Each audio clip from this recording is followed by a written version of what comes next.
Water element हमारा blue colour. अगर nature के हिसाब से हम इसकी एनर्जी भी देखें तो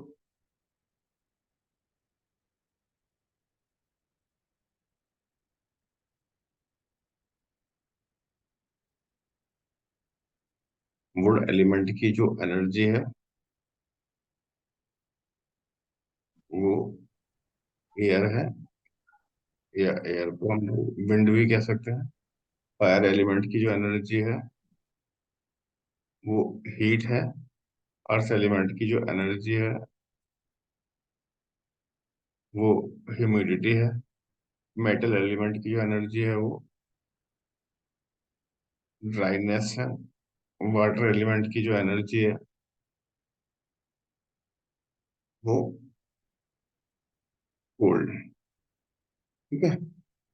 अगर हम लोग एनर्जी के ब्याह के ऊपर भी देखें तो हमारी बॉडी के अंदर एयर का होना, हीट का होना, ह्यूमिडिटी का होना, ड्राइनेस का होना, कोल्ड का होना, ये सारी चीजें क्या है, जरूरी है, इम्पोर्टेंट है। ठीक है।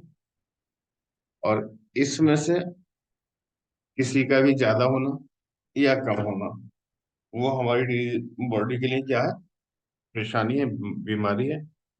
हमको हीट तो चाहिए बॉडी के अंदर, लेकिन एक्सेस हीट नहीं चाहिए।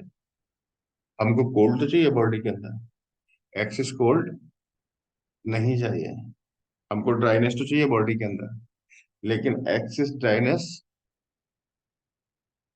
नहीं चाहिए। ह्यूमिडिटी चाहिए हमको, एक्सेस ह्यूमिडिटी नहीं चाहिए।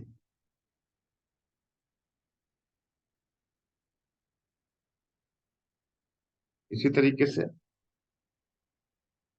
इसको गवर्न करता है हमारी बॉडी के दो पेयर ऑर्गन। पेयर ऑर्गन में, पेयर में क्या होता है, एक मेल और एक फीमेल होता है। तो हमारा वुड को गवर्न करता है हमारा लीवर, जो कि फीमेल ऑर्गन है, और इसका पार्टनर है गॉल ब्लेडर, जो कि एक मेल ऑर्गन है। इसी तरीके से फायर को गवर्न करता है हमारा हार्ट, और इस जो कि फीमेल ऑर्गन है, और इसका मेल ऑर्गन है हमारा स्मॉल इंटेस्टाइन।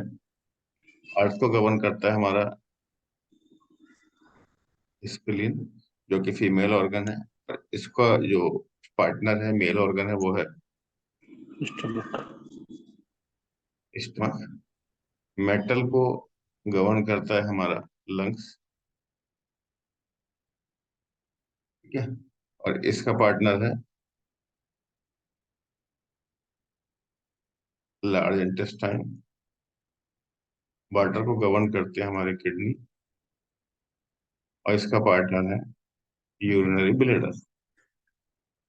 इस प्रकार से हम अगर ये भी देखें कि इन पांचों ऑर्गन का हमारी बॉडी के अंदर ठीक रहना बहुत जरूरी है। अगर ये पांच पेयर ऑर्गन हमारी बॉडी के अंदर ठीक नहीं है, तब भी हमको कोई भी बीमारी हो सकती है। क्योंकि पांच ऑर्गन हमारे,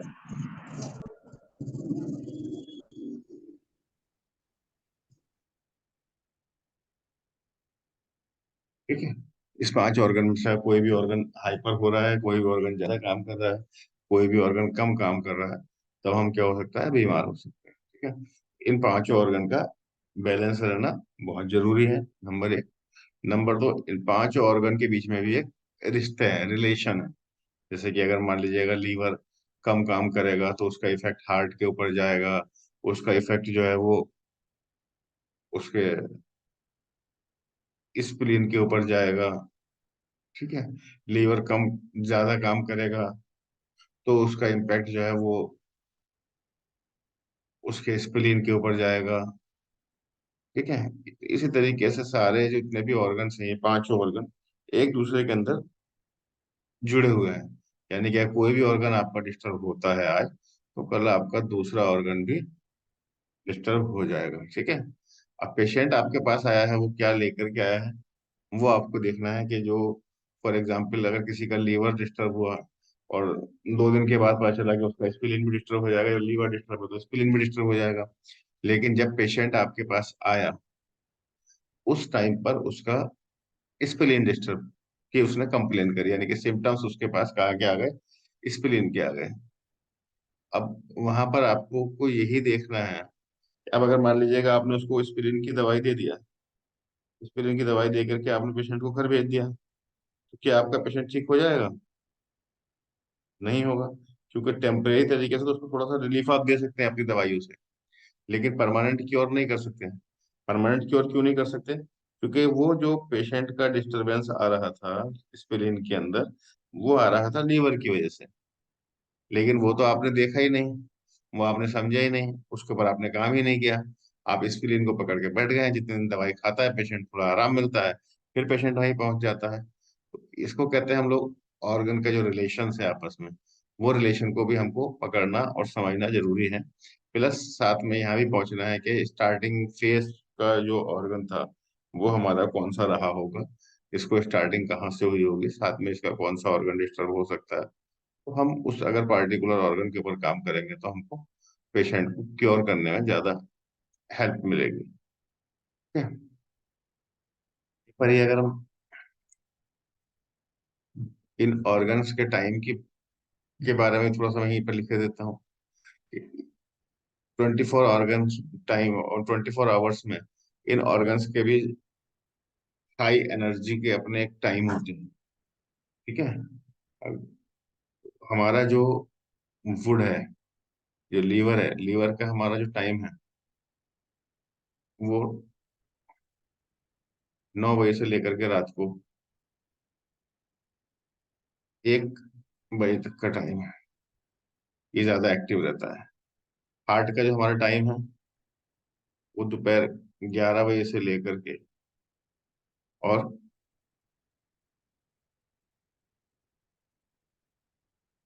3 बजे तक का टाइम है।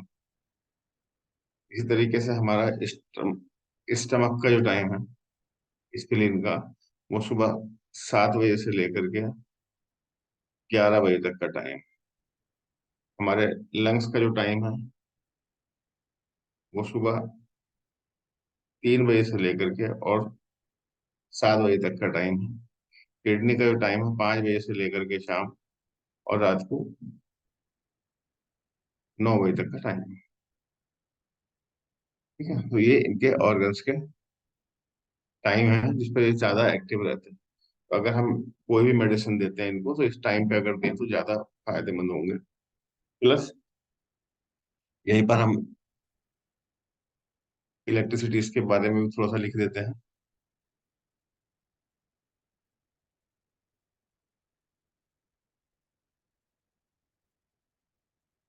अगर हम इलेक्ट्रिसिटी की बात करें तो लीवर की जो इलेक्ट्रिसिटी है हमारी, वो ग्रीन इलेक्ट्रिसिटी है। हार्ट की जो इलेक्ट्रिसिटी है हमारी, वो रेड इलेक्ट्रिसिटी है। स्प्लीन की जो इलेक्ट्रिसिटी है हमारी, येलो इलेक्ट्रिसिटी है। लंग्स की जो इलेक्ट्रिसिटी है, वो व्हाइट इलेक्ट्रिसिटी है। किडनी की जो इलेक्ट्रिसिटी है, वो ब्लू इलेक्ट्रिसिटी है। ठीक है?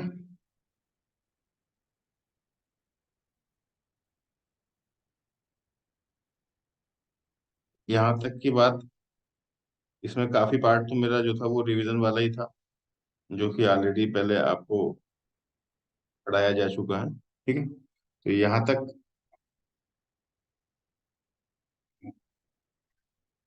किसी का कोई डाउट या कुछ पूछना चाहते हैं या समझना चाहते हैं यहाँ तक, फिर हम लोग आगे से आगे चलेंगे। सर मुझे एक क्वेश्चन है, इसमें हम पेरिकार्डियम और उसका ट्रिपल वार्मर का कंसिडर नहीं किए, वो उसका भी कुछ आएगा क्या सर? नहीं, ओके सर, थैंक हम यहाँ पर सिर्फ हेलो लाइव सर। एलिमेंट्स पे काम करेंगे जी। सर इसमें एक क्वेश्चन ये था कि जैसे ये पेयर्ड ऑर्गन है और लीवर का इलेक्ट्रिसिटी अपन इसको ग्रीन यहाँ पे ले रहे हैं, तो क्या गॉल ब्लैडर का भी सेम ग्रीन ही होगा सर? हाँ इसमें हाँ। चेंजेस कुछ होंगे? नहीं नहीं, वो भी ग्रीन ही होगा। वो सेम है ना उसमें भी, मतलब स्मॉल का भी जैसा लिखा है मेंशन है, हार्ट का जो है, स्टमक का सेम ही हाँ, रहेगा ना सारा? सेम ही रहेगा, वो तो दोनों एक ही फैमिली है ना। जी जी सर। सर और सर टाइमिंग एक जो चीज है। पूछा था कि जैसा अगर इन इन बिटवीन जैसा ये टाइमिंग्स का बताया, इस टाइमिंग्स के बीच में कोई भी अगर कंप्लेन आता है तो उसमें क्या हमको इस ऑर्गन का लिंक देखना होगा क्या सर? बिल्कुल, अगर देखिएगा ज्यादातर जो है वो आपको अ, इस ऑर्गन इस टाइम के ऊपर जिस अगर कोई पेशेंट को डिस्कम्फर्ट होता है तो इसका मतलब यह है कि कहीं ना कहीं ये वाला ऑर्गन इसमें ज्यादा इन्वॉल्व है। और तो होता भी सर ऐसे इसमें ही है। रिलेशन हम, जी सर, हम इसमें मेल फीमेल का रिलेशन कैसे देखेंगे इसमें, कि ये मेल से हो रहा है कि फीमेल से हो रहा है प्राइमरी में? मेल से हो रहा है या फीमेल से हो रहा है, वो जी सर। हम लोग जो है जब जिस टाइम पर आपको यिन एंड यांग ऑर्गन पढ़ाएंगे तब वो दोनों के बीच में बताएंगे कि दोनों की प्रॉपर्टी क्या है, दोनों जी का सर। नेचर क्या है, और किस टाइप की डिजीजेस, किस जी टाइप सर। की प्रॉब्लम जो है वो किस मेल की वजह से ज्यादा हो सकती है और क्या प्रॉब्लम फीमेल की वजह से ज्यादा हो सकती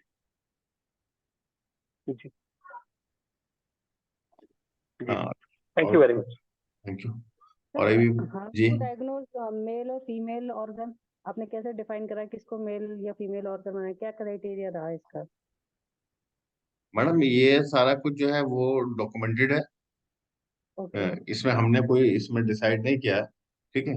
ये जो 5 एलिमेंट थ्योरी और 5 एलिमेंट कॉन्सेप्ट है, ये एक हम्म। बहुत ही लंबे टाइम से चला आ रहा है और हम्म। पूरी तरीके से साइंटिफिक है। रीडिफाइन है सर ये पहले से, इसका कोई अभी मतलब?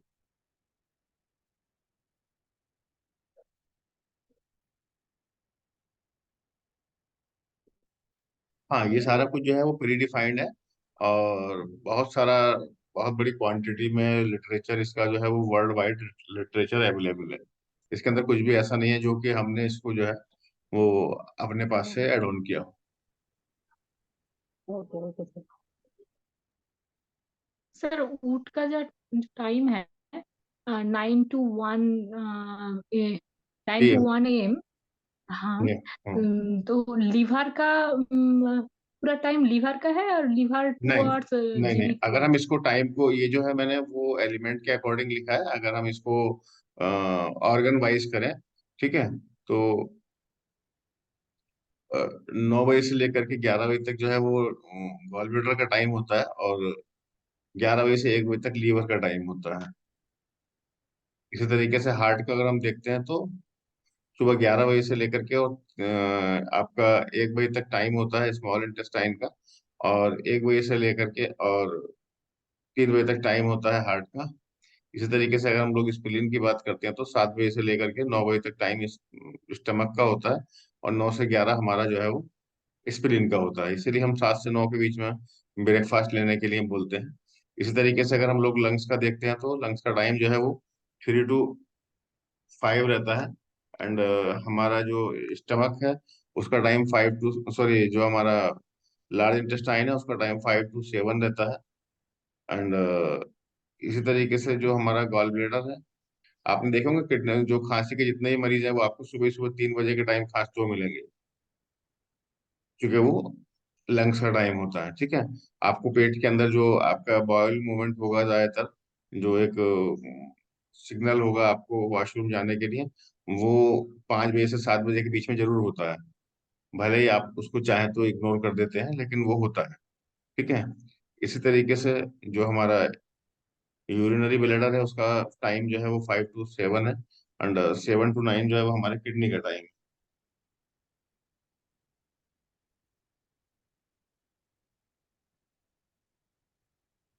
Okay sir. ठीक है।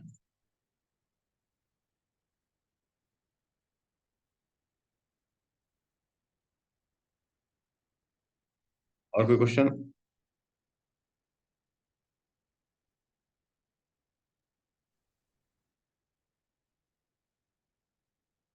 ठीक है।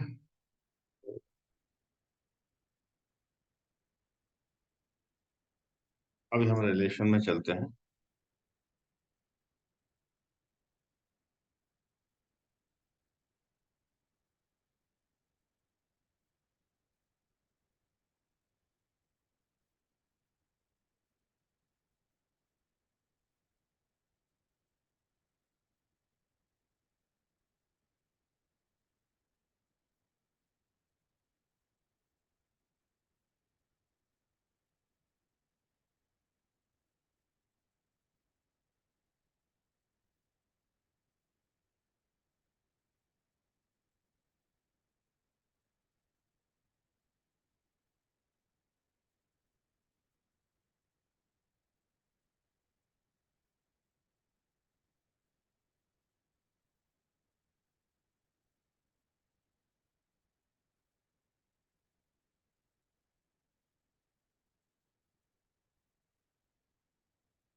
first male organ, what then female organ?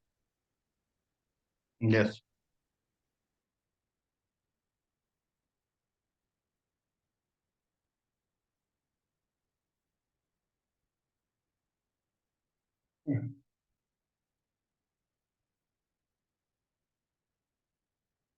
ये जो साइकिल है हमारा, इस साइकिल को हम लोग जनरेटिंग साइकिल कहते हैं। इस रिलेशन में क्या है कि एक ऑर्गन दूसरे ऑर्गन को क्या कर रहा है, एनर्जी दे रहा है। एक ऑर्गन दूसरे ऑर्गन को एनर्जी दे रहा है, जैसे कि लीवर है, वो आगे एनर्जी दे रहा है अपने हार्ट को, हार्ट आगे एनर्जी दे रहा है स्प्लीन को, स्प्लीन आगे एनर्जी दे रहा है लंग्स को, लंग्स आगे एनर्जी दे रहा है किडनी को। इस तरीके से ये ऑर्गन जो है वो एक दूसरे को क्या कर रहा है, काम करने के लिए एनर्जी दे रहा है। अब फॉर एग्जाम्पल अगर मान लीजिएगा लीवर की एनर्जी, लीवर ने ज्यादा एनर्जी देनी चालू कर दिया, तो हार्ट क्या होगा, हार्ट की एनर्जी ज्यादा हो जाएगी। लीवर ने कम एनर्जी दिया हार्ट को, तो हार्ट की एनर्जी कम हो जाएगी। तो अब अगर किसी ऑर्गन की एनर्जी ज्यादा हाई हो रही है या लो हो रही है, इसका मतलब क्या है कि उसको कोई ना कोई ऑर्गन एनर्जी, जो उसको ऑर्गन एनर्जी देने वाला है, या तो वो एनर्जी कम दे रहा है तभी उसकी एनर्जी कम हो रही है। एनर्जी अगर ज्यादा हो रही है तो वो उसको एनर्जी ज्यादा दे रहा है तो उसकी एनर्जी ज्यादा हो रही है। तो यानी कि यह है कि जो वो पेशेंट जो ऑर्गन है, वो ऑर्गन हाइपर या हाइपो होने के लिए खुद ही रेस्पॉन्सिबल नहीं है, उसके पीछे दूसरे ऑर्गन है जो कि उसको हाइपर या हाइपो होने के लिए मजबूर कर रहे हैं। ठीक है। तो इस तरीके से जब एनर्जी ज्यादा हो जाती है, तो उसको ज्यादा एनर्जी को भी ऑटोमेटिकली हमारे बॉडी के अंदर क्या है, कंट्रोल किया जाता है।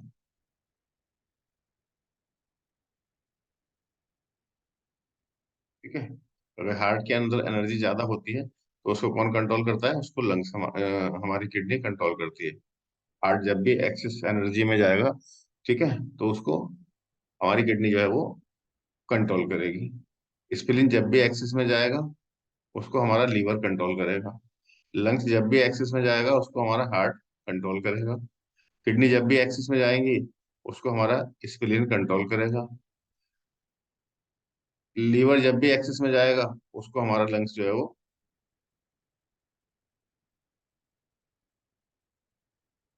कंट्रोल करेंगे। ठीक है। इस तरीके से ये ऑर्गन एक दूसरे को क्या कर रहा है, कंट्रोल भी कर रहे हैं। एक ऑर्गन दूसरे ऑर्गन को एनर्जी दे रहा है, नॉरिश कर रहा है, तो दूसरा ऑर्गन क्या कर रहा है, उसको कंट्रोल भी कर रहा है, ज्यादा नहीं होने दे रहा है, बैलेंस बनाने में उसकी हेल्प कर रहा है। ठीक है।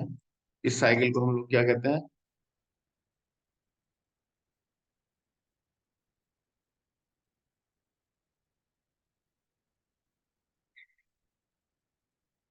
Control cycle. ठीक है।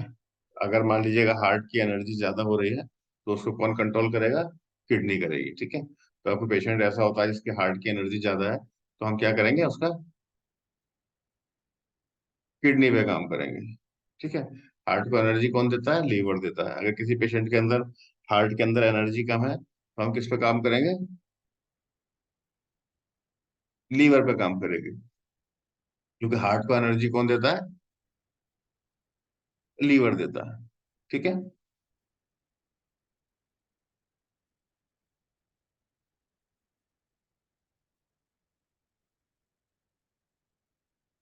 तो जब एनर्जी ज्यादा होती है, उसको हम क्या कहते हैं,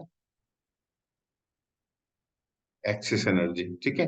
जब एक्सेस एनर्जी होगी तो क्या होगा, ऑर्गन हमारा क्या करने लगेगा,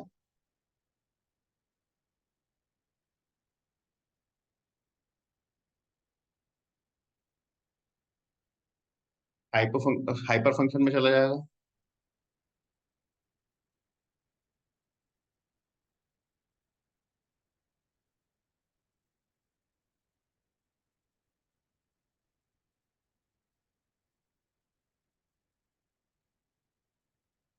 ऑर्गन क्या होगा, हाइपर फंक्शन हो जाएगा।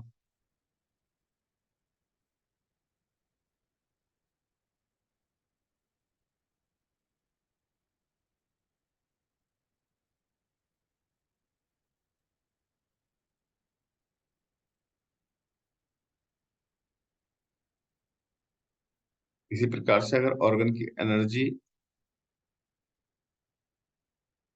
कम हो जाएगी, कम हो क्या कहते हैं हम लोग, डिफिशियंसी। अगर एनर्जी की डिफिशियंसी होगी तो ऑर्गन क्या होगा, जो उसकी फिजियोलॉजी है वो कम होने लगेगी, हाइपो में हो जाएगी।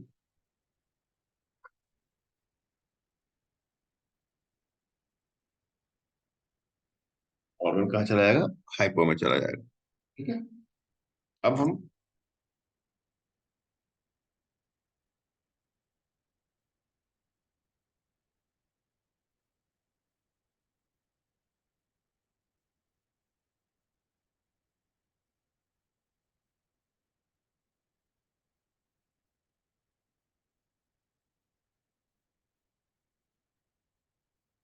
डिजीज अकॉर्डिंग टू इलेक्ट्रोहोम्योपैथी की हम बात करेंगे कि अकॉर्डिंग टू इलेक्ट्रोहोम्योपैथी बीमारी क्या होती है।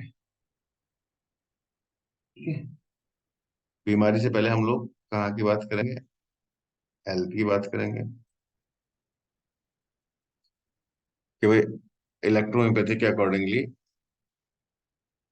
हेल्थ क्या होती है, या हेल्थ की डेफिनेशन क्या है अकॉर्डिंग टू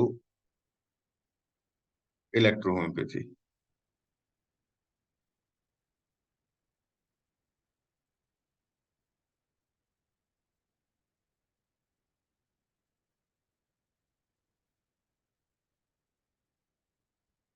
बताएगा कि अकॉर्डिंग टू इलेक्ट्रोहोम्योपैथी हेल्थ की डेफिनेशन क्या है भाई।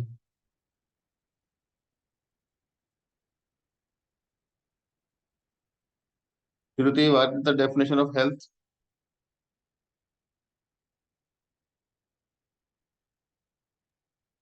When according to electrohomeopathy, जी। when blood and lymph in homeostasis condition or balance, hmm. it will healthy state. हाँ, तो बैलेंस का मतलब क्या हुआ, सेंस क्या है आपका यहाँ पर। Homeostasis condition. होम्योस्टेसिस का सेंस क्या है। Um,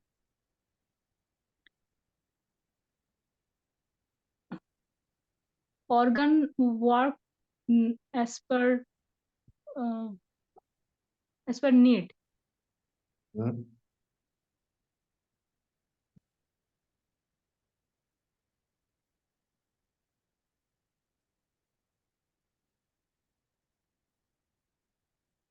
बताइए।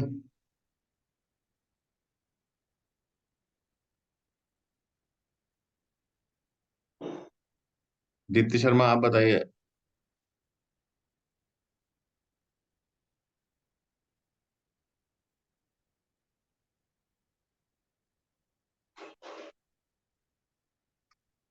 Dipti Sharma,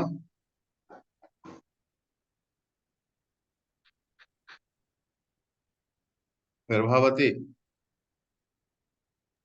yes sir.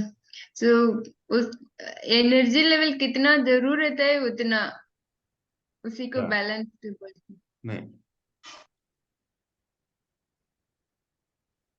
श्रुति ने कहा कि बैलेंस होना ब्लड एंड लिम्फ का जो है वो हेल्थ है। तो उसके पीछे क्या मतलब, क्या लॉजिक है, या क्या क्या चीज बैलेंस होना।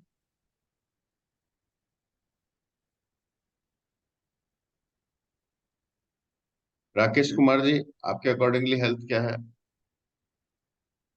सर मेरे अकॉर्डिंगली सर बॉडी का होम्योस्टेसिस में रहना और उसके जितने भी कोऑर्डिनेटेड ऑर्गन्स के फंक्शन है वो एक दूसरे को बैलेंस कंडीशन में सर रखे। किसी का बढ़ रहा है तो वो घटना मतलब एक्सेस में जा रहा है तो इनहिबिटरी हो, और अगर वो डाउन जा रहा है तो उसको एक्साइटरी करके उसको बैलेंस में रखे, और सारे जितने भी वाइटल ऑर्गन्स हैं सर वो स्टेबल कंडीशन में रहे और बॉडी का एनर्जी लेवल मेंटेन रहे सर।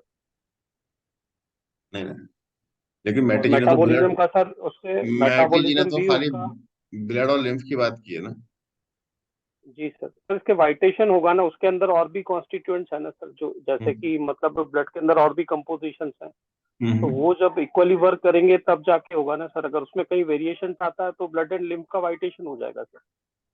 मेटाबॉलिज्म कम ज्यादा हुआ तो उसमें लिम्फ वाइटेशन हो जाएगा सर, या इम्यून सिस्टम का कोई रिस्पॉन्स आया तब भी लिम्फ का वाइटेशन होगा। जब ये लिम्फ से होगा तो फिर वो ब्लड में भी सर, ब्लड के थ्रू लिम्फ में आ जाएगा सर। दीप्ति, इसीलिए हम सबकी वीडियो ऑन कराने के लिए बोलते हैं। अभी देखो दीप्ति शर्मा गायब है। राजेंद्र कुमार जी,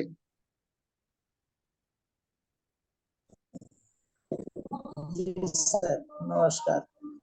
क्या ये बताइए, हेल्थ क्या है भाई? होम्योस्टैटिक्स में जब सभी ऑर्गन रहते हैं तो उसको हेल्थ माना जाता है। कोई आपसे पूछने लगे कि भाई आपके विज्ञान के अंदर हेल्थ की डेफिनेशन क्या है, तो आप क्या जवाब देगा उसको?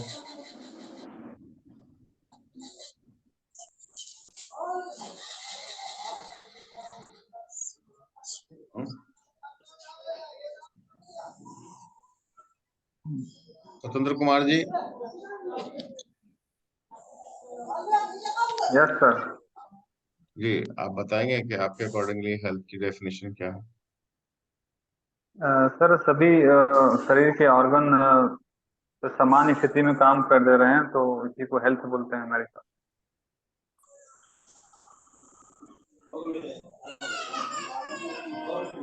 Amit ji.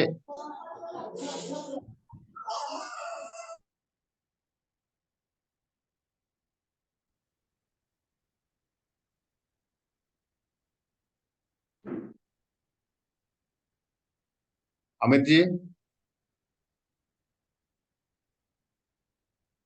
Amit ji, hello. Yes sir. Video अपना ऑन रखिए, बताइए हेल्थ क्या है? हाँ sir, according to electro homeopathy blood या लिम्फ में वेरिएशन को ही अनहेल्दी स्टेट में कहते हैं, तो इसको होम्योस्टैसिस हो और इसके जो लिम्फ और ब्लड में जो केमिकल कंपोजिशन हो वो एक सामान्य अवस्था में हो। हम्म। क्या? आसिफा।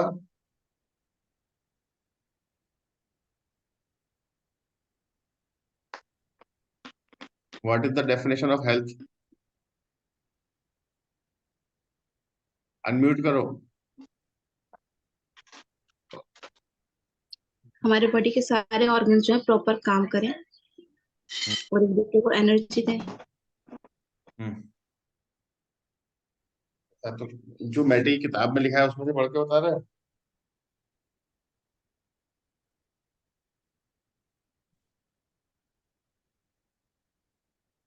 वानी ओलेटी।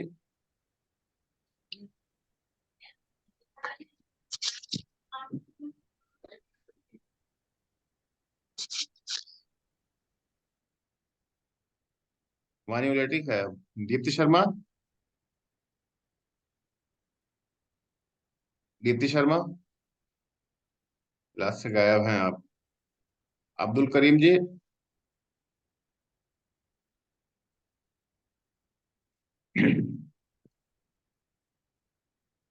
ज्वाइन कर लिया और मोबाइल कहीं साइड रख दिया।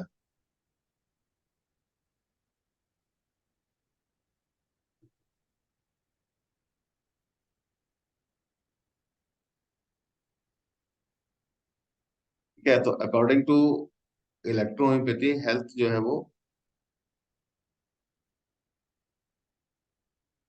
Steady state of blood and lymph is health. ठीक है, steady state of blood and lymph is health, यानी कि ब्लड का और लिम्फ का स्टडी स्टेट में रहना या बैलेंस में रहना, ठीक है, क्या है? हेल्थ है। ठीक है, तो ब्लड और लिम्फ का स्टडी स्टेट क्या होगा?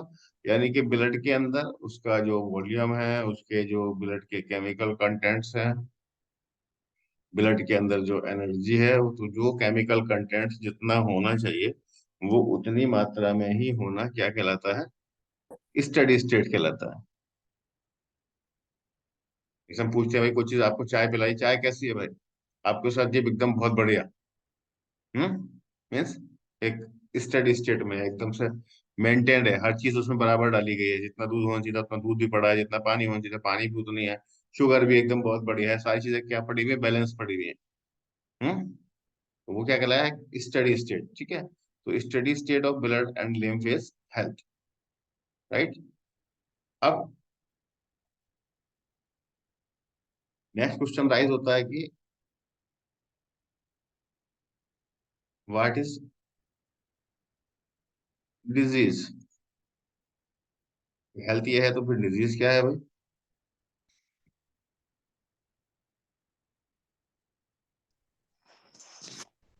तो डिजीज क्या होगी? हेल्थ की उल्टी? imbalance of blood Unbalanced state of blood or lymph is disease. Hmm Unbalanced or any imbalance in the state of blood or lymph or both. Hmm Whitation is the cause of the whitation of lymph and blood is the cause of disease. आप कहाँ गायब थे भाई, दीप्ति शर्मा जी? Sir गायब नहीं थे sir, courier वाला आ गया था तो मैं जाना पड़ा मुझे डोर अभी खोलने आपको बहुत सारी कॉल्स की हमने। नहीं सॉरी सर। तो विशेषण ऑफ ब्लड और लिम्फ इज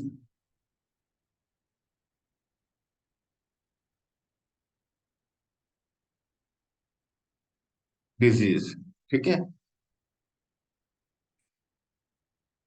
तो विशेषण of the blood and lymph is disease.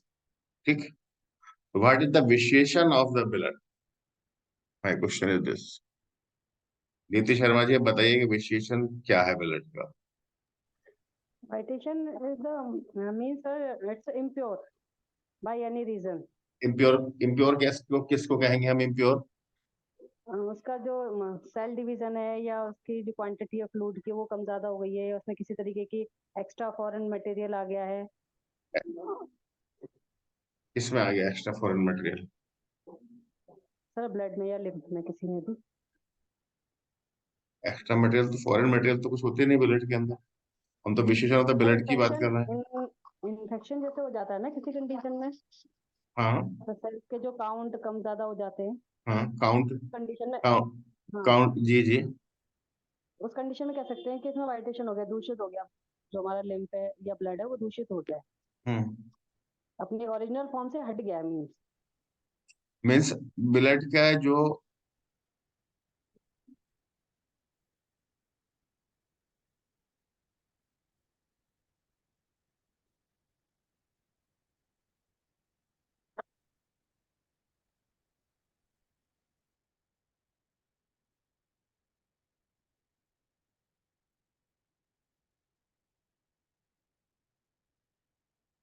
Blood के जो केमिकल कंपोनेंट्स थे, ठीक है, वो जितनी मात्रा में थे, जितनी मात्रा में थे, मान लीजिए अगर टीएलसी इतनी होनी है, डीएलसी इतनी होनी है, इसके अंदर शुगर इतना होना है, वाटर इतना होना है, लिपिड इतना होना है,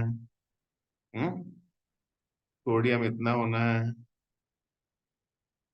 पोटेशियम इतना होना है इसके अंदर। तो ये जो एक बैलेंस था, ये बैलेंस का डिस्टर्ब हो गया, यानी कि पोटेशियम कम हो गया, सोडियम ज्यादा हो गया, लिपिड की मात्रा कम या ज्यादा हो गई, पीटीओटी बढ़ गया, तो ये क्या हो गया कि ये इम्बैलेंस हो गया, ये विशेषण हो गया।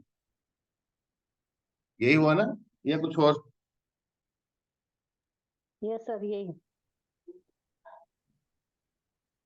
एग्री? Agree sir. ठीक है, अब सब लोग मुझे बता दो विशेषण of the blood and lymph क्या होता है। यहीं से ही हमारा जो है वो इसका फाउंडेशन स्टार्ट होगा।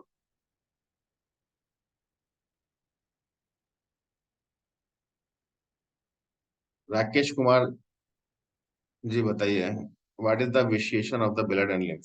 बता चुका हूं मैं अभी, जस्ट इसको आप अब अपने शब्दों में या क्या आपने समझा वो सुनना चाहता हूँ।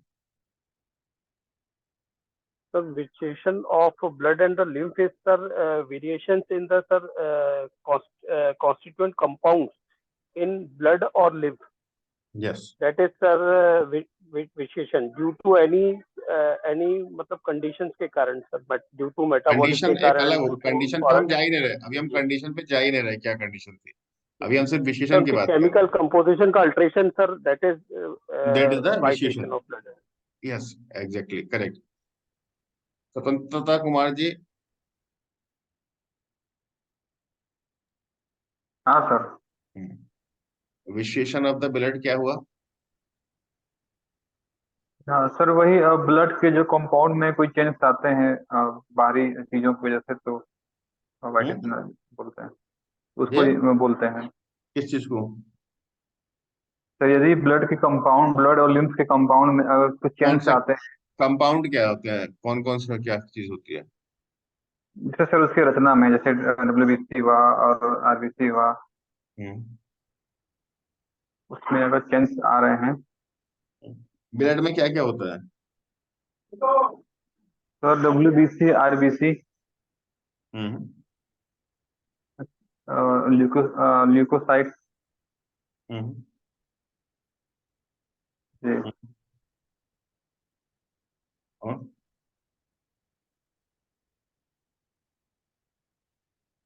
सर और क्या होता है? ये तो सेल्स हो गई, टीएलसी डीएलसी हो गया, जी। ठीक है।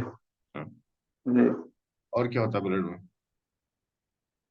इसके अलावा? सर ऑक्सीजन, ऑक्सीजन भी थी, गुड। और सर आयरन। हम्म जी सर। Iron, calcium. जी। हम्म जितने भी सारे टेस्ट ब्लड से होते हैं, तो वो सब, जो भी टेस्ट आप ब्लड से जिन चीजों को भी टेस्ट करते हैं, तो वो सब चीजें ब्लड में ही तो होती है। जी। ठीक है, आयरन कैल्शियम आपका, एंजाइम्स होते हैं बहुत सारे। ठीक है, तो ब्लड के जी। अंदर क्या वाटर होता है, बहुत सारे केमिकल्स होते हैं ब्लड के अंदर। ठीक है, जी। ब्लड के अंदर अपनी सेल्स होती है, प्लस क्या होते हैं, केमिकल्स होते हैं। ठीक है, जी। उन केमिकल्स का जो है वो एक अपनी निश्चित मात्रा में होना जी। जरूरी है। ठीक है, वो अगर केमिकल निश्चित मात्रा में नहीं है, कोई सा हम्म। केमिकल कम है, कोई सा ज्यादा है, तो दैट इज द विशेषण। वाइट ठीक है, Pinki Ranjan, Pinaki Ranjan. Yes, sir. Yes. Sir, variation within the components of blood and lymph is variation. हम्म इसको और आसान Sir, में अपने साथियों के लिए कैसे एक्सप्लेन करेंगे? सर जैसे कि एक एग्जांपल, जैसे हम्म कि एग्जांपल हो सकते हैं एनीमिया में ब्लड हम्म का जो कंपोनेंट्स होता है, जैसे कि ब्लड सेल होता है, उसमें आरबीसी भी आता है। तो सर हम्म अगर आरबीसी का जो अमाउंट नेचुरली होना चाहिए, अगर हम्म उससे कम हो जाता है तो एक वेरिएशन हुआ। तो फिर सर वो एक डिजीज के सिम्टम जैसे उसका आउटकम जो आता है वो एक सिम्टम जैसे आता है। तो एनीमिया के जो सिम्टम है सर तब आ सकता है। हाँ, अगर हम आउटकम पे बात ही नहीं कर रहे हैं, हम सिर्फ विशेषण के ऊपर ही बात कर रहे हैं। हाँ सर, हाँ सर, हाँ सर। तो ये एक एग्जांपल हो गया, जैसे कि आरबीसी का जो अमाउंट है वो कम हो गया, तो फिर सर ये एक विशेषण हो और अगर सकता है। ज्यादा हो गया तो? फिर भी सर, फिर भी सर ये एक डिजीज मतलब एक विशेषण हो सकता है। Yes, good. Thank you sir. Shruti ma'am. Yes sir. What is the विशेषण of the blood? Sir sir वो जो पिनाकी जो बोला वही ये कोई बात नहीं हुई, जो जो पिनाकी ने बोला वही मेरा आंसर है, आप अपना आंसर अपने शब्दों में बताइए। जो ब्लड का जो गलती कंपोनेंट है। आपने गलती करी, आपको बोलना चाहिए था कि सर जी जो आपने बोला वही मेरा आंसर है। हाँ, झगड़ा खत्म एक बार में। हम्म बोलिए अपना आंसर। ब्लड का जो कंपोनेंट है हम्म उसमें कोई चेंज कोई चेंज आ सकता है तब और इम्बैलेंस आ सकता है तभी ओविसेशन होता है। ब्लड में क्या क्या होता है भाई? ब्लड में जो WBC, RBC हम्म और platelet, hmm gases, and iron, hmm तो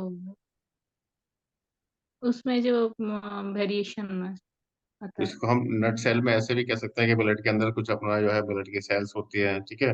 एंड गैसेस सेल्स, हाँ, गैसेस गैसेस होती हैं, गैसेस, एंजाइम्स होते हैं, एंजाइम, है हाँ, ना, हम्म, एंड केमिकल्स होते हैं, ठीक है। ये सारी चीजें होती है ब्लड के अंदर, ठीक है। तो इसमें से किसी भी एंजाइम्स का, गैस का, केमिकल का या सेल का ज्यादा या कम होना जो है वो क्या कहलाता है? विशेषण कहलाता है। विशेषण, हम्म, क्लियर है? हाँ, हाँ, क्लियर। है।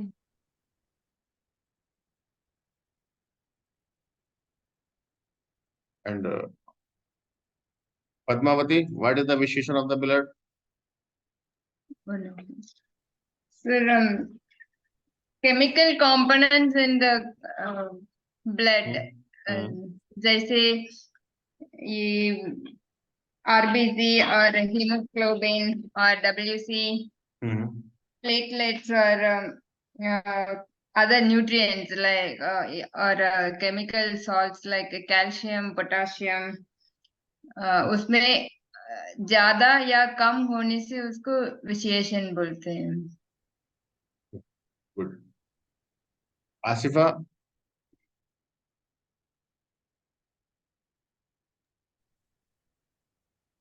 imbalance of component blood components,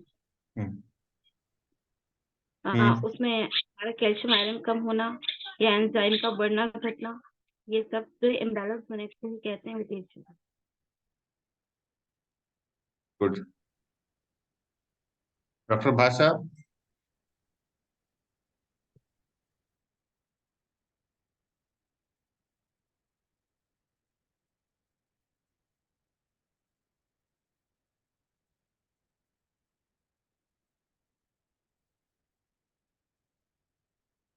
doctor भाषा नहीं है। Amit ji, yes sir. जी बताइए। ब्लड के सर मैं अंदर अभी थोड़ा जल्दी में हूँ सर, गाड़ी चला रहा हूँ मैं, 5 मिनट के बाद आपको एक्सप्लेन करूँगा सर। ठीक है भाई, ठीक है। अमित जी बताइए। यस सर, ब्लड के अंदर जो कंपोजिशन, केमिकल कंपोजिशन होता है, minerals like potassium, calcium, ETC, इसके इम्बैलेंस हो जाना, साथ ही इसके अंदर जो एंजाइम है TLC, DLC है, इस सब का इम्बैलेंस होना ही that is called variation.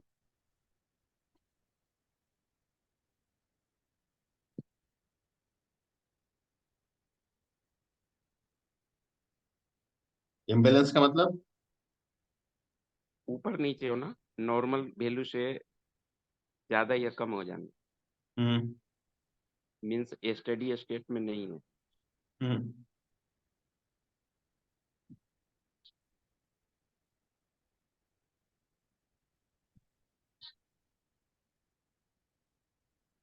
Padmavati,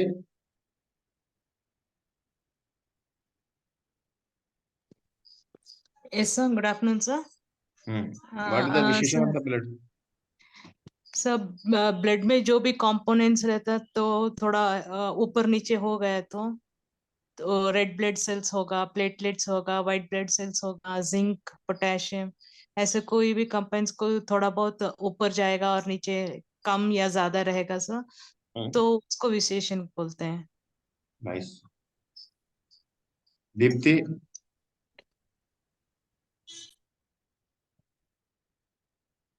yes sir. What is the विशेषण of the blood? Sir, chemical composition of the blood cells are hypo and hyperfunction. जो फंक्शन कहाँ से आ गया भाई इसके अंदर फंक्शन कहाँ से आ गया अभी? नहीं, नंबर ऑफ सेल्स कम या ज्यादा होना। किस चीज का? नंबर ऑफ सेल्स का जो रेशियो है ब्लड सेल्स का, जो उनकी केमिकल कंपोजिशन उसका कम या ज्यादा होना। ब्लड में क्या क्या होता है भाई?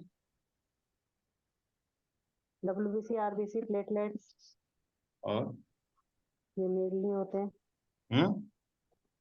और बाकी माइक्रो न्यूट्रिएंट्स होते हैं सर बहुत सारे, जैसे पोटेशियम है, कैल्शियम है, इस्नोफिल है, बेसोफिल है, न्यूट्रोफिल है, लिम्फोसाइट, ये सब होते हैं सर। और एंजाइम्स भी होते हैं? हाँ, एंजाइम्स भी होते हैं। आप तो जो कह रहे हैं सर वो सारा सही है। ये आप जो कह रहे हैं वो सारा सही है। तो मैं बार बार इसको इसलिए रिपीट करा रहा हूँ कि जिससे कि सारे लोगों के माइंड के अंदर ये सेट एक हो जाए। क्वेश्चन जो है वो सेट हो जाए। इसी के आगे ही हम लोग जो है वो चीजों को लेकर के बिल्कुल चलेंगे, ठीक है ना? तो विशेषण of the blood and lymph जो है वो आपके माइंड में बिल्कुल क्लियर होने चाहिए, ठीक है? विशेषण of the blood and lymph में क्या हुआ कि हमारी बॉडी के अंदर जो ब्लड के अंदर केमिकल कंपोनेंट्स थे, ठीक है, या जो भी ब्लड के सेल्स थे, गैसेस थी, ठीक है, और एंजाइम्स थे, उसका कम या ज्यादा होना क्या हो गया? Vitiation of lymph and blood. Yes, ठीक है। Okay sir. अब अगर हम जैसे मान लीजिएगा इसको हम एक एग्जांपल ले लें कि भाई आपको हमने कोई जो है किसी ने आपको चाय बना करके दी, ठीक है, आपने उसको चाय का एक सिप लिया और सिप लेने के बाद में आपने क्या कहा कि चाय अच्छी नहीं है। क्यों कहा आपने? क्योंकि कहीं ना कहीं उससे टेस्ट एक तो प्रॉपर नहीं आया या फिर उसको पीने से कुछ दिक्कत हुई। टेस्ट आपको प्रॉपर नहीं आया उसका, क्योंकि उसके अंदर जो चाय के जो कंपोनेंट्स थे, ठीक है, उसमें से कोई कंपोनेंट्स या तो ज्यादा था या कम था। कम था, ठीक है। अब जैसे चाय के क्या क्या कंपोनेंट्स होते हैं? सर मेनली तो निकोटिन है। चाय के पत्ती कंपोनेंट्स है, जो पानी टी है, आप पीती कैसे है? हैं, जो टी आप चाय पी रही हैं, पत्ती, शक्कर, है सर, पानी। शक्कर, टी लीफ, ये ठीक है। मेनली होते हैं। दूध हाँ, है। तो ये उसके क्या है, ये उसके कंपोनेंट्स हैं। मिल्क है, उसमें कंपोनेंट। वाटर है, टी है, जिंजर अगर डाला तो जिंजर है, शुगर है, ये क्या है, ये उसके कंपोनेंट्स हैं। हाँ। ये कंपोनेंट्स अगर प्रॉपर मात्रा में है तो चाय ठीक है। हाँ, और ये अगर प्रॉपर मात्रा में नहीं है तो चाय का टेस्ट बेकार हो जाता है। खराब है, ठीक है।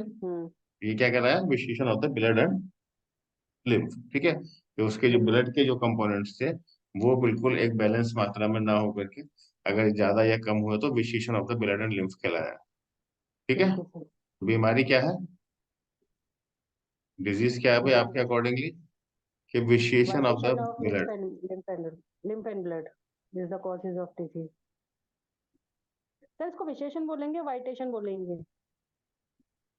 इसका प्रोनाउंसिएशन तो विशेषण होता है।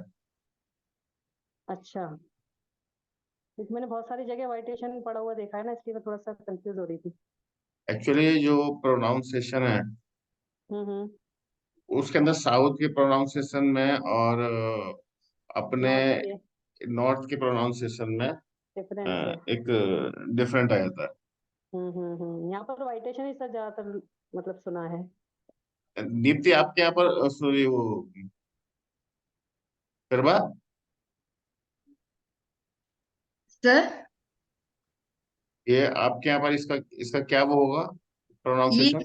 विशिएशन, इसमें टी आई एक्चुअली साइलेंट होता है, उसका शा साउंड आता है। ट्यूशन में आता है ना, ऐसे आता है। तो क्या आपका क्या प्रोनाउंसिएशन होगा इसका?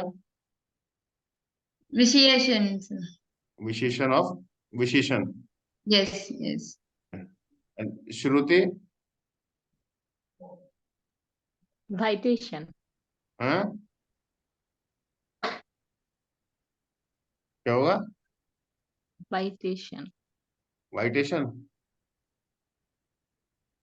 सर इसलिए मैं कंफ्यूज हूँ, इंग्लिश टर्म है और Hindi. Okay, it is English then term. I in English English term term. then vitation. Okay, तो ये जो है वो थोड़ा सा एक कॉन्ट्राडिक्शन है। प्रोनाउंसिएशन का अपना अपना थोड़ा सा अलग वो है, बट इसका जो सही वर्ड, जो इसका जो प्रोनाउंसिएशन है वो तो विशेषण दोनों ही है। स्पेलिंग अलग है। आपने ऊपर जो लिखा है और नीचे लिखा है, दोनों स्पेलिंग अलग है। ऊपर नहीं, वाला वाइटेशन है। दोनों स्पेलिंग सेम है। अच्छा, पर दिखने में ऊपर वाला वाइटेशन दिख रहा है, नीचे वाला विटिएशन दिख रहा है। दोबारा से स्पेलिंग लिख देता हूँ। नहीं नहीं, वो इट्स ओके सर। वी आई, वाइटेशन का मीन जो होता है सर, वो होता है दूषित होना किसी चीज का। यस। हम्म, ठीक है सर। ना कि आपके यस सर। अकॉर्डिंगली, हाँ आपके अकॉर्डिंगली इसका क्या वो है प्रोनाउंसिएशन? सर मुझे लगता है दोनों ही हो सकते हैं, विटिएशन या विसिएशन। वाइटेशन तो नहीं है ना? ना ना नहीं सर।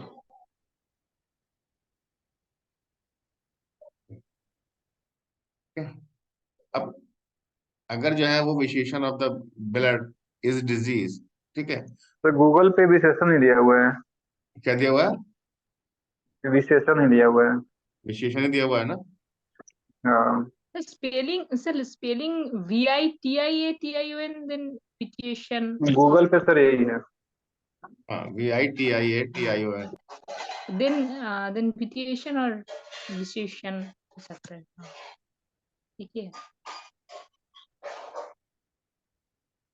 VITATION then vitation. हाँ जी,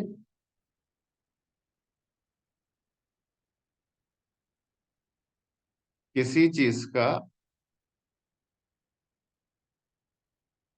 अशुद्ध होना, अशुद्ध की इंग्लिश क्या मिलती है आपको नेट पे? Impure sir. Hmm, impure. Impure. हम्म,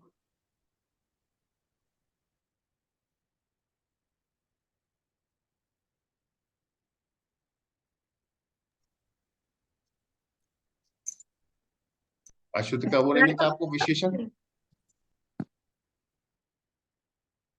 सर गूगल में उसका प्रोनाउंसिएशन मैं प्ले कर रही हूँ।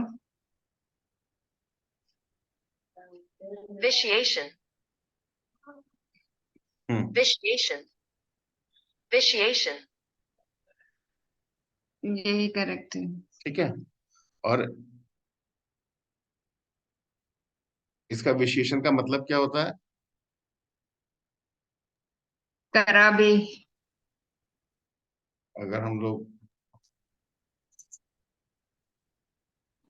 एक एक चीज को बिल्कुल ना करेक्ट करना है, बहुत खराबी है। चीजों को लोगों ने जो है ना वो अपने तरीके से आधा अधूरा जो है वो रख दिया ना।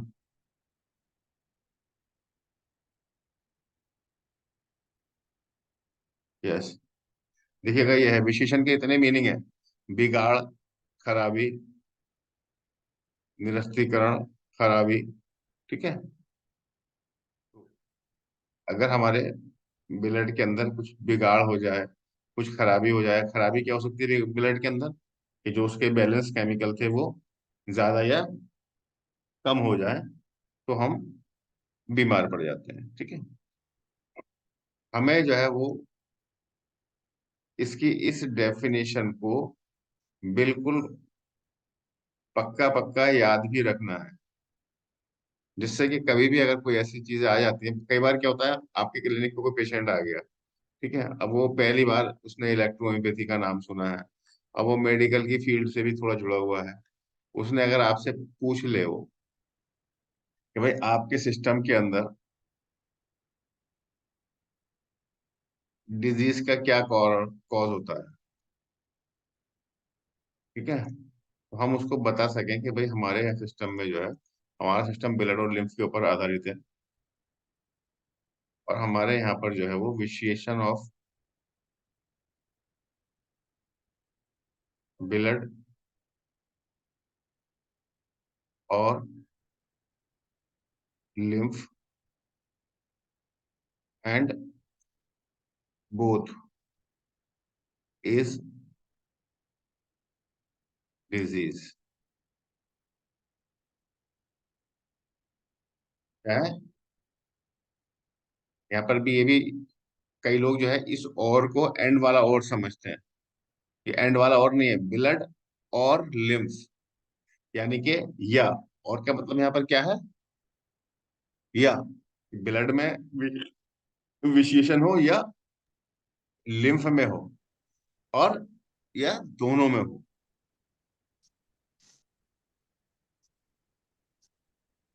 ठीक है, क्या होता है वो डिजीज होती है, राइट। अब अगला क्वेश्चन है कि मान लीजिए किसी पेशेंट को कोई डिजीज है, तो ये तो आपने बता दिया कि भाई विशिएशन हो रहा है इसके अंदर, ठीक है। अब इस विशिएशन की मेडिसिन क्या है आपके पास? विशिएशन ऑफ द ब्लड की कोई मेडिसिन है आपके पास? एनजीटी ग्रुप है sir. Yes, NGT sir. Group है, ए ग्रुप सबसे पहले sir. NGRT vitiation of the and blood की मेडिसिन आपके पास क्या बता रहे हैं आप? A group sir. चलिए आपकी बात ये भी ठीक करते हैं। एनजीटी को ग्रुप है आपके पास जिससे कि आप विशिएशन ऑफ द ब्लड ठीक कर देंगे, ठीक है। हाँ okay, sir. Then vitiation of lymph की लिम्फ के लिए सर लिम्फेडेको ग्रुप है। एस्क्रोफ्लोसो सर। ब्लड को तो आप के पास था एनजीटी को, एंड लिम्फ के लिए कौन सा था जी आपके पास? एस्क्रोफ्लोसो लिम्फेटिको।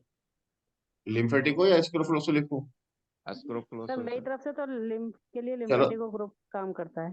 चलो चलो, मैं उसकी दोनों ही रीजन लिख देता बीइंग हूँ, मैं दोनों की बात, है। मैं दोनों का लिख देता हूँ, ठीक है सर, ठीक है। दोनों की बात बड़ी। वैसे दोनों काम करता है सर। चलिए सर, मैंने दोनों को मान लिया, दोनों का लिख दिया, हाँ। ठीक है। तो फिर जब भी कोई आपके पास मरीज आता है, ये मरीज, अब सबसे एक क्वेश्चन तो यहाँ पर आ गया कि आपके पास यहाँ पर 3 दवाइयां हैं। विशिएशन ऑफ द ब्लड के लिए आप 3 दवाइयां ले रही हैं। तीनों दवाइयों में से कौन सी दवाई हम कहाँ पर सिलेक्ट करेंगे?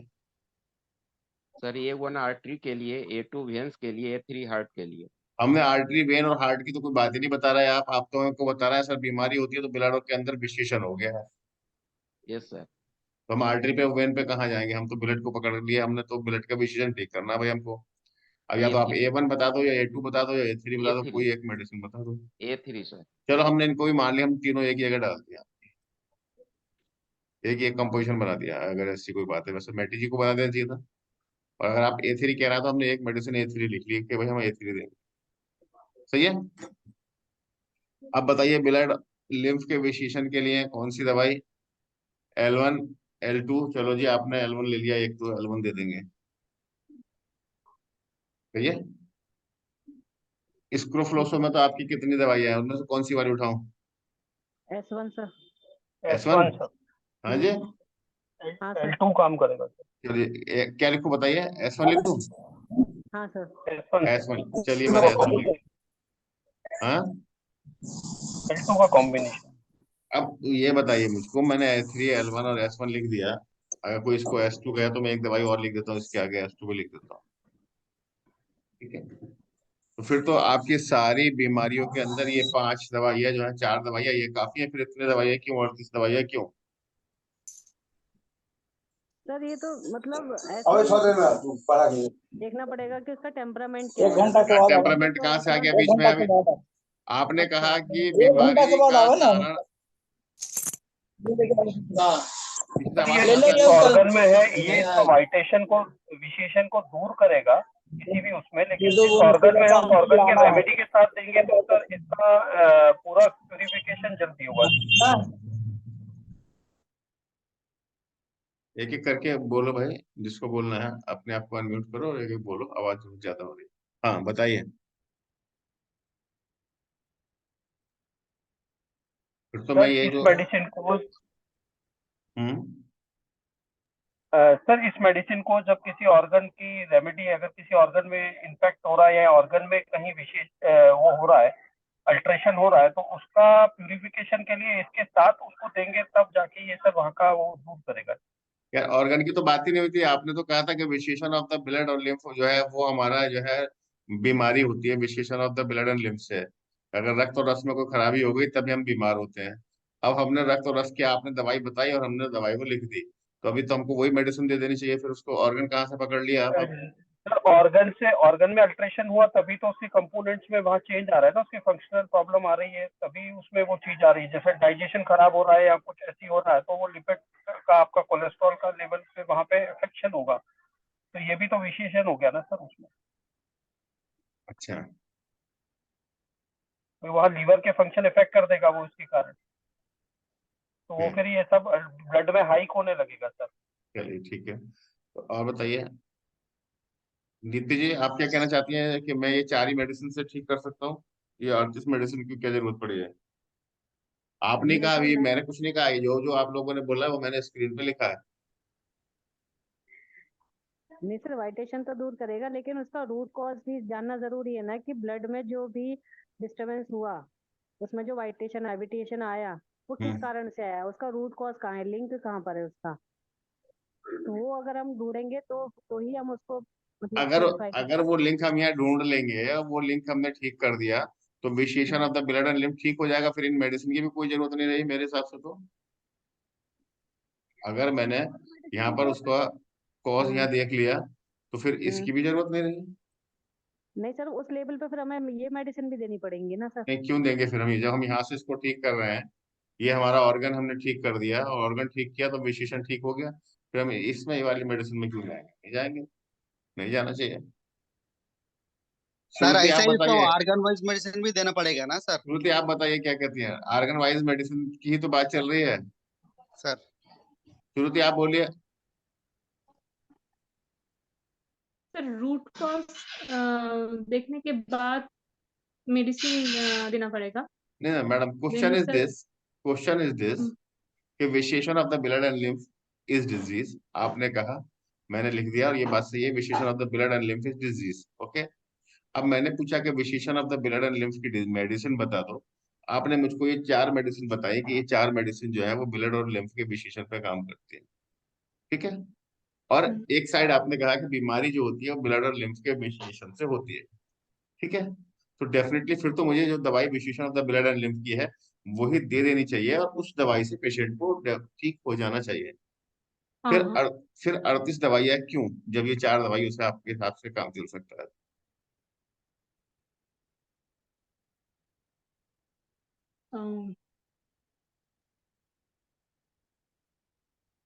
Supporting medicine. नहीं यार, सपोर्टिंग से क्या मतलब? कि सपोर्टिंग मेडिसिन तो नहीं कह सकते आप। फिर सपोर्टिंग में, सपोर्ट में क्यों ले रहे हैं आप, जब आपने एक रूल बना दिया कि विशेषण ऑफ द ब्लड और लिम्फ डिजीज होता है और उस विशेषण की कोई दवाई ये है, तो जाहिर सी बात है इस वजह से ही बीमारी हुई है और ये इसकी दवाई है, तो बीमारी ठीक। सर वो विशेषण तो ठीक हो जाएगा, लेकिन उसका जो स्ट्रक्चरल चेंजेस आया है, उसके अंदर जो चेंजेस टिश्यू में आया है या जो उसके सेल्स में आ रहा है, उसके लिए अपने को देना पड़ेगा ना सर मेडिसिन, क्योंकि ये सपोर्टिंग है जो भाई, ये आपका जो फर्दर हो जब चुका है उसको विशेषण ठीक से जो करेगा। आपकी बीमारी ही आपको विशेषण से हुई थी, जब बीमारी विशेषण से हुई थी तो विशेषण की आपने दवाई दे दी तो विशेषण ठीक हो जाना चाहिए। एक्चुअली हम लोग सिर्फ माइंड, ये जो है ना, अभी हम जो ये क्लास चल रही है वो एक ब्रेन स्ट्रॉमिंग के ऊपर हम लोग क्लास ले रहे हैं। मेरा जो ये इतने सारे ये टेढ़े सीधे जो क्वेश्चन डालने का जो ऑब्जेक्टिव है वो यही है कि हमारा एक ब्रेन स्ट्रॉमिंग होनी चाहिए। हाँ। और जब ब्रेन स्ट्रॉमिंग होता है तो क्या होता है कि चीजें निकल के आती हैं और क्वेश्चन क्लियर होते हैं। जी सर, जी जी। ठीक है ना? हाँ भाई, तो श्रुति कुछ आया समझ में, क्या कहना चाहती हैं आप? सब ब्लड बनता है जो हम क्या खाते हैं। हाँ। तो जो खाते हैं वो पूरा के पूरा अच्छा से डाइजेस्ट हो तो तो वो ब्लड बनता है। अगर हम्म। ठीक से डाइजेशन नहीं हुआ तो अच्छा से ब्लड नहीं बनता है। फिर sir vitiation of the blood and lymph होता है ड्यू टू हाइपोफंक्शन और hyper function of the organs. तो सर इलेक्ट्रो होम्योपैथी में जो 38 मेडिसिन है वो बेसिकली ऑर्गन्स की मेडिसिन है सर। तो अगर बिल्कुल हम सही। उन मेडिसिन से ऑर्गन का हाइपोफंक्शन या हाइपर फंक्शन ठीक कर सके तो सर विटिएशन भी ठीक हो जाएगा और फिर डिजीज भी सर क्योर हो जाएगा। इसीलिए सर हम 38 मेडिसिन का यूज करते हैं।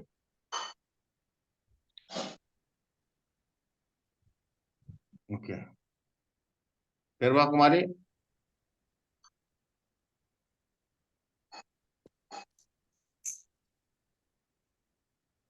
फिरवावती, Yes. फिरवावती जी बताइए आप कि जब विशिएशन ऑफ द ब्लड हमारा डिजीज है और vitiation of the blood and lymph की इन्होंने अभी मुझको मेडिसिन 4 बता दिया है, फिर मैं वो 4 ही मेडिसिन से पेशेंट को ठीक करूं या क्या करूं? सर इलेक्ट्रो होम्योपैथी की प्रिंसिपल से तो just 4 is not enough, so we have other electricity. What is the cause behind it?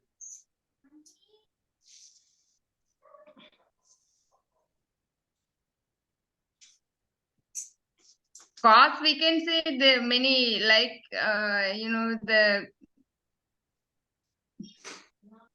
जब विशेषण की मेडिसिन आपने bacteria. मुझको जब आपने मुझे विशेषण की मेडिसिन बता दिया और आपने कहा कि सर ये विशेषण हो रहा है उसकी वजह से जो है ये बीमारी हो रही है और ये इसके विशेषण की मेडिसिन है, फिर वो मेडिसिन दे करके भी आप कह रहे हो सर इससे भी ठीक नहीं होगा, ये क्या बात हो गई भाई? आपके खुद के ही बात में कंट्रोवर्सी है। Yes, ये हो उसमें ठीक होगा, बट उसमें क्या है ना, वो डायग्नोसिस हमें ठीक नहीं है, मतलब नॉट रिलायबल। तो आपकी खुद की बात में कोई कंट्रोवर्सी नहीं दिखाई दे रही है इससे क्या आपको? आपने खुद ही कहा है, आपने खुद कहा कि sir vitiation of the blood and lymph is disease. I agree, ठीक है। उसके बाद में आपने कहा sir these 4 medicine are for the blood and vitiation, ठीक है। तो फिर जब आपने कहा कि सर ये बीमारी इस वजह से हो रही है, ठीक है, ब्लड और लिम्फ के विशेषण की वजह से बीमारी होती है और ये दवाई ब्लड और लिम्फ के विशेषण की है, ठीक है। इस पूरे सेंटेंस को जब बताओ तो इसका मतलब रिवर्स में क्या हुआ? रिवर्स इसका ये हुआ कि सर अगर आपने ये दवाई खाई तो ब्लड एंड लिम्फ का विशेषण आपका ठीक हो जाएगा और आपकी डिजीज ठीक हो जाएगी, यही तो इसका रिवर्स हुआ। यस। फिर आप क्यों कह रहे हो कि नहीं सर इन दवाइयों से नहीं होगा, हमको बहुत सारी और अर्थ दवाइयां चाहिए? थियोरेटिकली स्पीकिंग ऐसे होना चाहिए, बट आप अपने नहीं, आप अपने ही कमेंट से वापस हो रहे हो ना? जी जी, यस। भाई आपने ही मेरे से ये कहा कि भाई डिजीज के बारे में पूछा, मैंने पूछा फॉर एग्जांपल कि भाई आपको खांसी हो रही है, ठीक है, क्यों हो रही है? आपने कहा सर विशेषण of the blood and lymph, ठीक है, इसकी वजह से ये खांसी हो रही है। मैंने कहा अच्छा विशेषण of the blood and lymph की दवाई बताओ, फिर आपने कहा इसकी XYZ ये दवाई है, ठीक है। अब अगर हम इसको रिवर्स करें तो इसका मतलब यही हुआ ना कि XYZ ये दवाई देने से ब्लड और लिम्फ का विशेषण ठीक हो जाएगा और उससे आपका कफ ठीक हो जाएगा। फिर आप मेरे से कफ के लिए एक अलग से कोई एडिशनल मेडिसिन देने की बात क्यों कर रहे हो? फिर तो आप इन 4 जो आपकी ये 4 मेडिसिन जिस आपने बताया आप इसी के ऊपर रहो।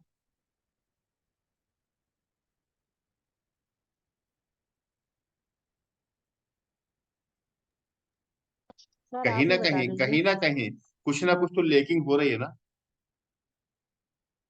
Yes. What is the lacking?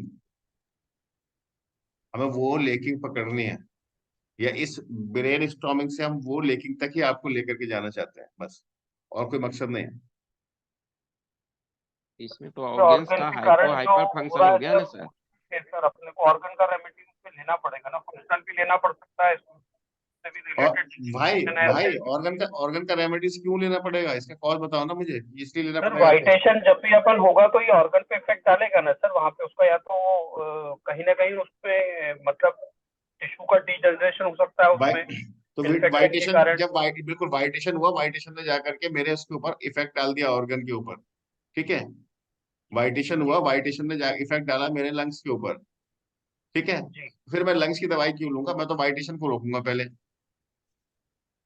मुझको दिख रहा सर, है कि तो वहाँ लंग्स पे मेरे तो डिस्टर्ब मेजर हो रहा अगर है वो तो स्कारिंग जी, कर देगा ना, टिश्यू को स्कार कर देगा सर, वहाँ पे तो फाइब्रोस डेवलप हो जाएगा। क्यों? फंक्शनल लॉस सर, वाइटेशन हो रहा है वहाँ पे, अगर कोई चीज है म्यूकस आप कह मेम्ब्रेन रहे हो अगर सर, इरिटेट कर आपने दिया यही तो उसने। कहा कि सर जैसे ही आप स्विच दबाएंगे तो करंट दौड़ करके ये पंखा चला देगा, ठीक है। अब अगर फैन चल गया है जी तो फिर आप मेरे से फैन की दवाई क्यों दिलवा रहे हो? आप तो मेरे से कहो सर स्विच ऑफ करिए। सर, तभी तो 38 में स्ट्रक्चरल की और सेम उसका फंक्शनल हाँ की नहीं दोनों दवाई बनी बिल्कुल। ना सर। हाँ तो क्यों बनी है? वही तो क्वेश्चन है ना, कि वो 38 दवाइयाँ क्यों बनी है। ये नहीं कह रहा कि वो सर 38 जैसे अब दवाइयाँ गलत बनी है। कैंसरोसो ग्रुप जो आ रहा है वो स्ट्रक्चरल डैमेज के लिए आ रहा है ना सर, कि स्ट्रक्चरल कोई चेंज। स्ट्रक्चरल चेंजेस के लिए आ रहा है, तो फिर आपका जो डिजीज का कॉज है वो तो विशेषण of the blood and lymph है। तो फिर आप ब्लड एंड लिम्फ का विशेषण ठीक करो अपना, और बाकी स्ट्रक्चर भी ठीक हो जाएगा। एक दिन में नहीं होगा सर तो 2 महीने बिल्कुल में नहीं हो ठीक हो सकता, जाएगा। स्ट्रक्चरल चेंजेस कैसे हो जाएगा सर, होगा ही नहीं। वाइटेशन आप ठीक कर सकते हैं, लेकिन जो स्ट्रक्चरल लॉस हो गया वो कैसे रिकवर होगा? उसके लिए तो अपन जब तक कैंसरस नहीं देंगे ये हो ही नहीं सकता। अब वाइटेशन तो ब्लड पूरे लिम्फ में नहीं होगा ना, खांसी अगर फेफड़ों में हो रही है तो इसकी फेफड़ों की तो अपने को देना पड़ेगा ना, वाइटेशन दूर करने के लिए ऐड करना पड़ेगा पेक्टोरल ग्रुप उसमें। अच्छा, आप ये कहना चाह रहे हैं कि आप पहले ऑर्गन पर जाना चाहते हैं? ये तो कह रहे हैं आप कि आप ऑर्गन की मेडिसिन देना चाहते हैं। सर ऑर्गन की फंक्शनल के साथ देना पड़ेगा तभी जाके कुछ चीज होगा। आपने कहा कि सर वाइटेशन तो है लेकिन किस ऑर्गन से रिलेटेड है तो। हम्म, अब जैसे फीवर है, अब फीवर का अपने एज के हिसाब से तो बहुत सारा कारण होता है। चलिए वो आपके है पास इन्फ्लामेशन, आपके लेकिन पास किस हाँ ऑर्गन। अब जी जी, अब मैंने मान लीजिएगा ये फीवर की ही ले लिया एक कंप्लेंट। फीवर, किसी को पेशेंट को फीवर आ रहा है, इसमें आप कौन से ऑर्गन को टच करेंगे? सर इसमें हम लीवर को भी देखना पड़ेगा, हमको ब्रेन को भी देखना पड़ेगा, वाइटेशन तो हुआ, स्क्रीन को भी देखना पड़ेगा सर। इसमें लीवर को भी देखना पड़ेगा आपको, लंग्स भी देखना पड़ सकता है। जी लंग्स भी देखना पड़ेगा सर। टीबी होती तब भी आपको खांसी हो सकती है। ब्रॉड भी हो सकता है सर इसमें, मतलब लिम्फेटिक पूरा सिस्टम उसमें अपने को देखना पड़ेगा सर। हार्ट भी देखना पड़ेगा इसका, किडनी भी देखनी पड़ जी सकती है। हार्ट भी देखना पड़ेगा। इसको आप कैसे देखेंगे फिर? सर आपकी 5 एलिमेंट थ्योरी के अकॉर्डिंग देखेंगे सर इसको। नहीं, आप कैसे इसीलिए तो ये देखेंगे? क्लास ज्वाइन किया सर आपसे। आप इसको जो है वो कैसे देखेंगे भाई? सर यही देखने के लिए तो क्लास में आया सर। अच्छा, ठीक है, तो यहाँ पर क्योंकि हमारा जो है ये सर ये ईएच के अकॉर्डिंग देखना बहुत इजी नहीं है, बहुत एक्सपीरियंस से आता है ये चीज सर। मतलब कि ये एलोपैथ में तो ठीक है, वन यूनिवर्सल वन रेमेडी होता है कि उसने डायरेक्ट प्रोस्टाग्लैंडिन या जो भी उसको करना है वो करके वो अलग हो गया। लेकिन अपने पास ऐसा नहीं है ना, अपन जब तक ऑर्गन का नहीं देखेंगे उसमें वो ठीक होगा ही नहीं सर। आप कितना भी अच्छा फीवर का प्रोटोकॉल दे दो वो टूटेगा ही नहीं, और आपने सिंगल मेडिसिन दे दिया तो वो टूट जाएगा अगर वो ऑर्गन का प्रॉपर है, जैसा कि फर्स्ट क्लास में भी आपने मेंशन किया था सर। अब अगर हम ये लिख दें यहाँ पर, इसको मैं थोड़ा सा एक लाइन को इसको थोड़ा आगे बढ़ा दूं कि विशेषण of the blood and lymph is because of the organ. Right sir, hmm, right sir. कि जो ये सही विशेषण कह रहे हुआ हैं था सर, ब्लड और वो लिम्फ के ऑर्गन की अंदर, वजह से। वो हुआ ही ऑर्गन की वजह से था। सर यही मैं बोलने वाली थी अभी, यस लेकिन सर। लेकिन बोलने में बहुत देर कर दी ना।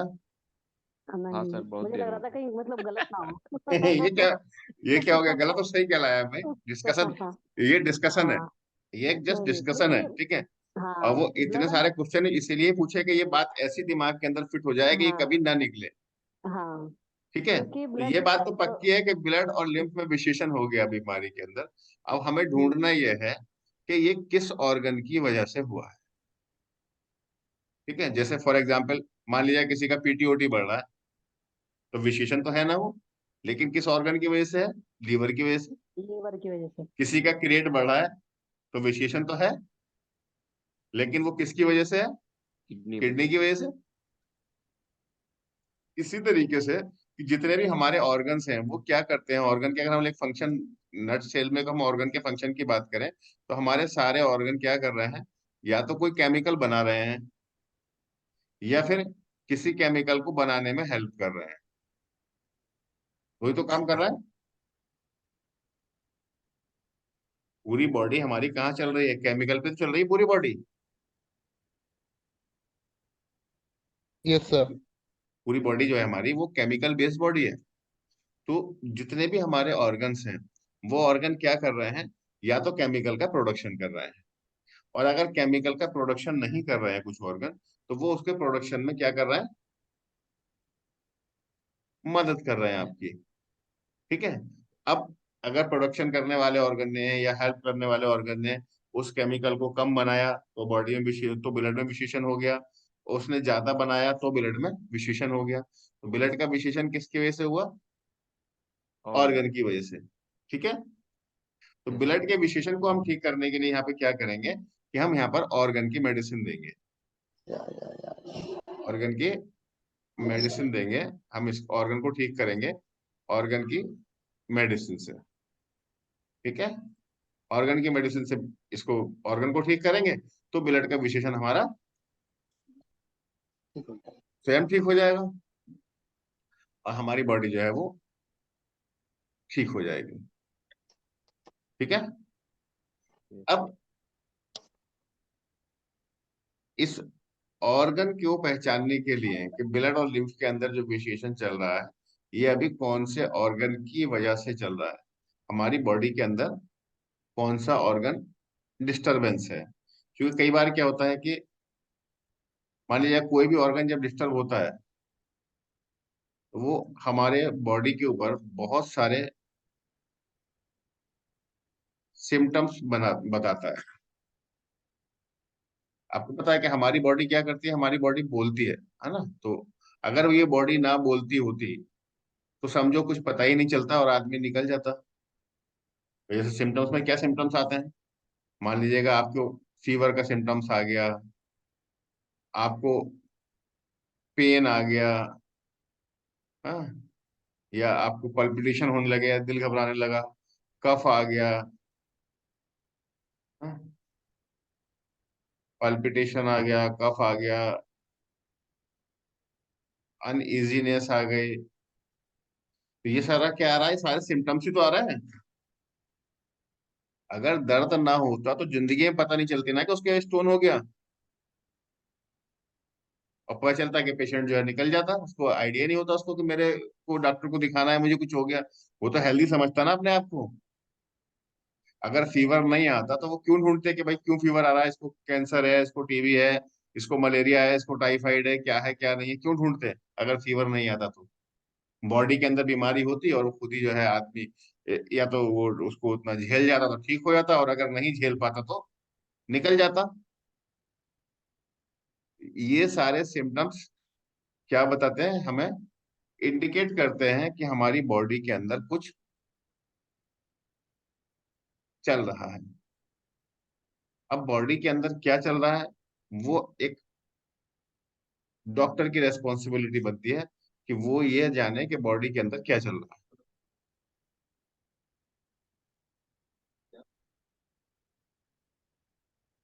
यहाँ तक बात समझ में आ रही है कि ये चीजें जो आपको बॉडी के ऊपर दिखाई दे रही हैं, पेन दिखाई दे रहा है आपको, कफ दिखाई दे रहा है, पाल्पिटेशन दिखाई दे रहा है, अनइजीनेस दिखाई दे रहा है, फीवर दिखाई दे रहा है, आपको बाल झड़ते हुए दिखाई दे रहे हैं, जोड़ों में दर्द हो रहा है, स्किन में आपके एलर्जी हो रही है, ये सारे क्या सिम्टम्स हैं? ये सिम्टम्स क्या बता रहे हैं? ये सिम्टम्स आपको बता रहे हैं कि आपकी बॉडी के अंदर कुछ चल रहा है।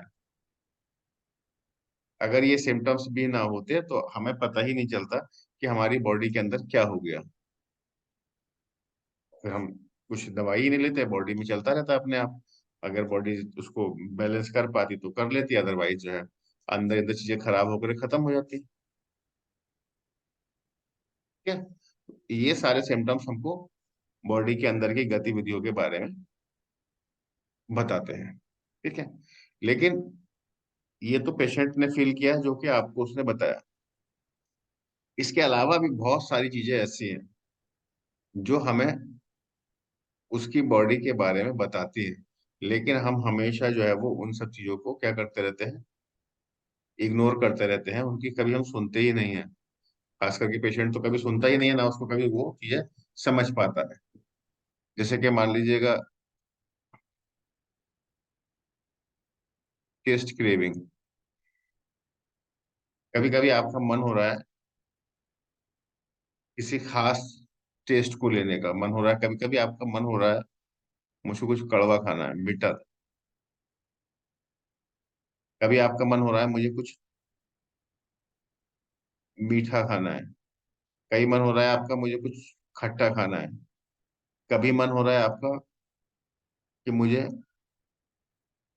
मिर्च वाला कुछ चाहिए, कई मन हो रहा है कि मुझको कुछ साल्ट का चाहिए।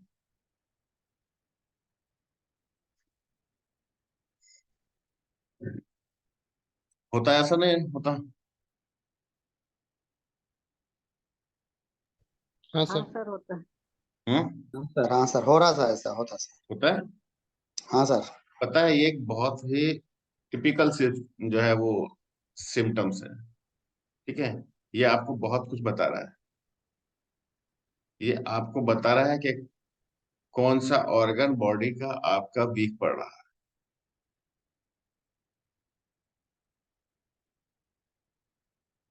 आपको प्यास कब लगती है? जब सर पानी जब कम बॉडी होने में लगता है, डिहाइड्रेशन होता है। बॉडी में पानी की कमी हो जाती है, बॉडी को रिक्वायरमेंट होती है, तो बॉडी आपसे अपने आप कहने लगती है ना कि यार पानी पिलाओ, पानी पिलाओ। हम्म। इस तरीके से भूख लगने लगती है आपको।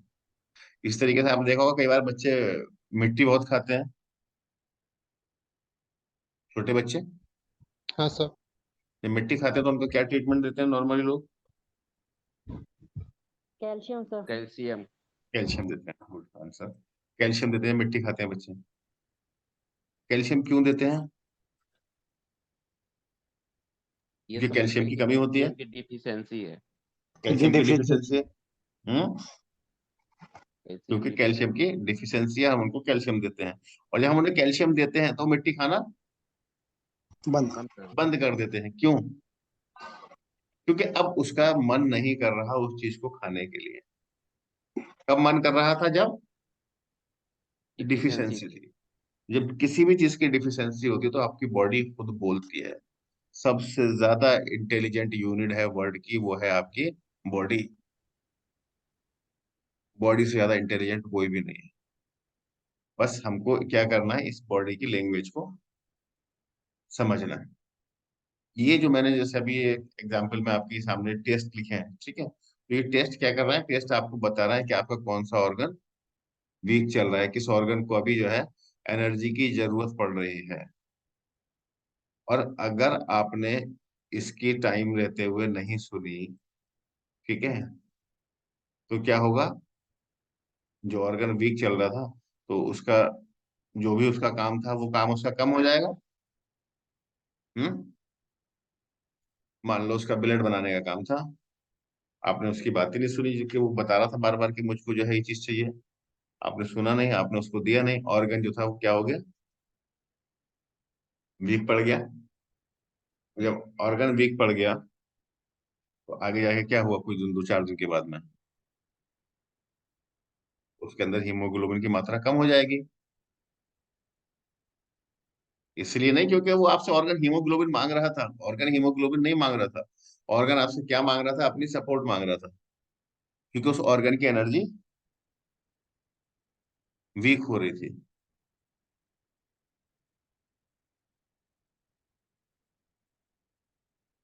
आपका ब्लड बनाने के लिए कौन सा ऑर्गन आपका रेस्पॉन्सिबल है?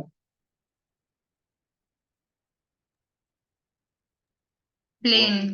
Bone marrow, liver, spleen. Kidney.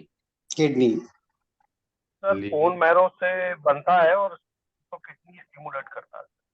चलिए, लीवर, स्प्लीन, किडनी। लिवर से सर। ठीक है, liver, spleen, kidney, bone marrow sir. चलिए, कोई बात नहीं, ठीक है। ये ऑर्गन किस चीज के लिए रेस्पॉन्सिबल है? आपके हीमोग्लोबिन को बनाने के लिए। ठीक है। इसमें से अगर कोई भी एक ऑर्गन वीक होगा तो क्या होगा? आपके अंदर हीमोग्लोबिन की मात्रा कम हो जाएगी। हो जाएगी नहीं? हाँ सर।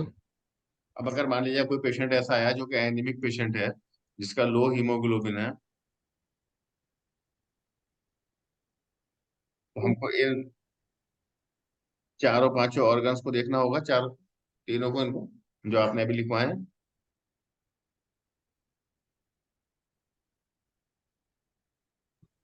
नहीं तो देखना होगा कि कौन सा ऑर्गन वीक पड़ रहा है, ऐसा तो नहीं कर सकते आप कि आपने उसको वो सब ठीक करना पड़ेगा। लीवर की मेडिसिन दे दिया आपने, और आपने कह दिया कि भाई ठीक है, ये- इसका हीमोग्लोबिन ठीक हो जाएगा। अब इसी वजह से क्या होता है, जैसे कि मान लीजिएगा अभी आपने कहा कि सर लीवर है इसका कॉज, सही बात आपने कही, स्प्लीन भी सही है, ठीक है, किडनी है ये भी सही है, ठीक है। अब आपके पास पेशेंट कोई आया जिसको एनीमिया हो रहा था, उसका एच बी लो था, हाँ? आपने लीवर की मेडिसिन क्या है, S5, स्प्लीन की मेडिसिन,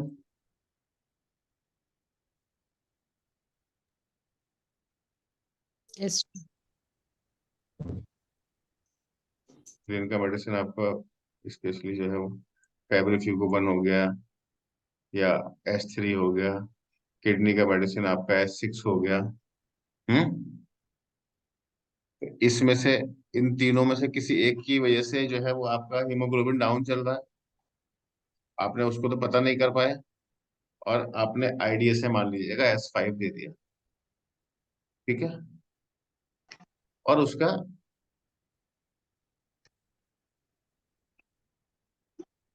जो हीमोग्लोबिन कम हो रहा था पेशेंट का, उस टाइम पे लीवर की वजह से ही ठीक कम हो रहा था, आपने S5 दिया, कुछ दिनों के बाद में रिपोर्ट कराया तो उसका हीमोग्लोबिन ठीक हो गया, ठीक है। इसी तरीके से अब अगर जब दोबारा से नया पेशेंट आपके पास आया, उसका भी हीमोग्लोबिन डाउन था, लेकिन उसका हीमोग्लोबिन इसलिए डाउन था क्योंकि उसको किडनी की एनर्जी वीक थी। क्या था, उसको किडनी की एनर्जी वीक थी, और उसको मेडिसिन कौन सी चाहिए थी, S6 चाहिए थी। क्या चाहिए थी किडनी की मेडिसिन उसको, S6। अब हमने उसके उस पेशेंट को भी क्या दे दिया, S5 ही दे दिया। क्या अब उसका हीमोग्लोबिन ठीक होगा?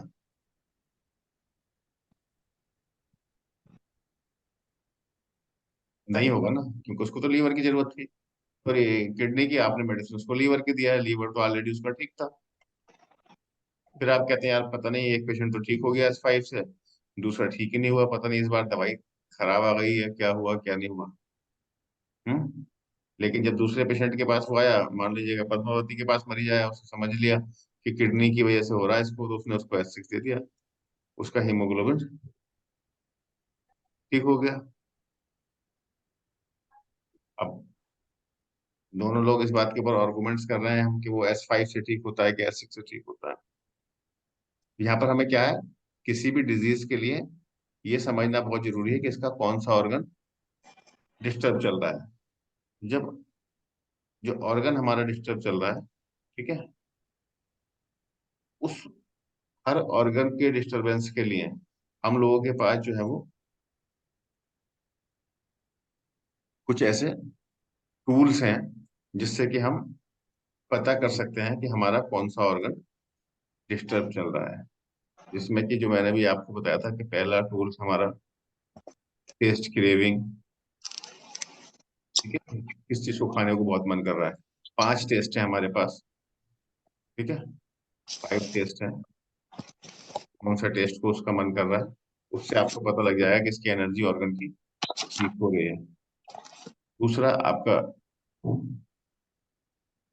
टेस्ट डिसलाइक हो गया। हम्म तीसरा आपका माउथ टेस्ट हो गया। चौथा नंबर पे आपका हो गया इमोशन। इमोशन बड़े आपके अंदर जो है बदलाव लाते हैं। जब भी आपका कोई ऑर्गन डिस्टर्ब होगा, आपका इमोशन चेंज हो जाएगा। कभी कभी तो आप बड़ा अपने आप को अच्छा फील करेंगे, बड़ा खुश होंगे, यार पता नहीं क्या हो रहा है, बड़ा जॉली मूड हो रहा है। कभी कभी पता चलता है यार मूड बिल्कुल सारा ठप हो गया। कई मूड करता है यार दुनिया में क्या रखा है, छोड़ो इसको, सब कुछ सारा छोड़ छाड़ के चलते हैं। हाँ। कभी कभी बिना किसी बात के रोने का मन करता है।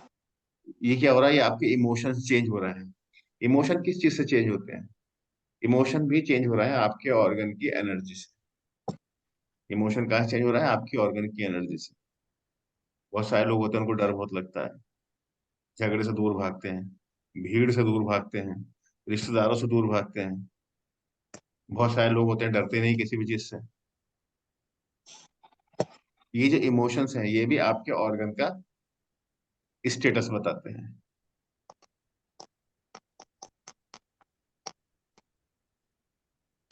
नंबर 5 पे आपका होता है सेंसरी ऑर्गन।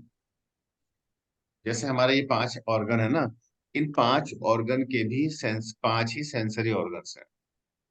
क्या है? 5 सेंसरी ऑर्गन्स हैं।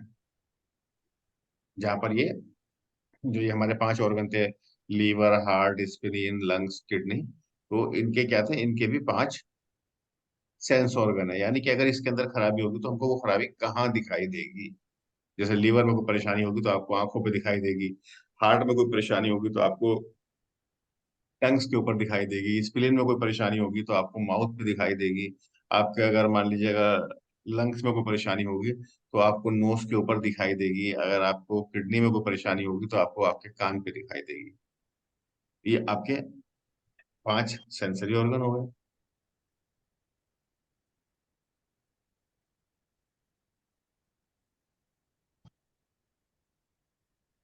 छठे नंबर पे आपका टिश्यू हो गया।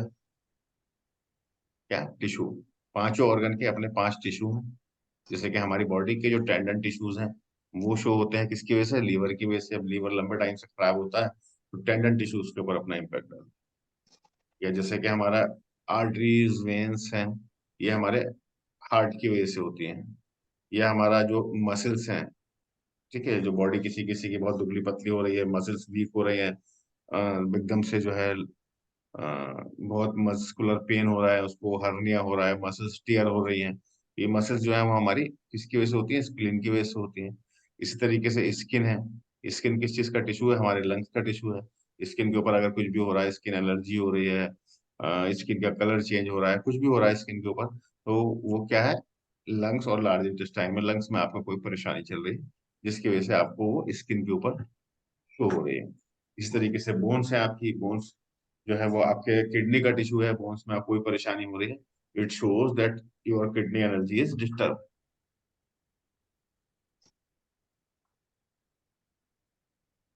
सातवां पॉइंट आपका कलर हो गया। 5 कलर है आपको।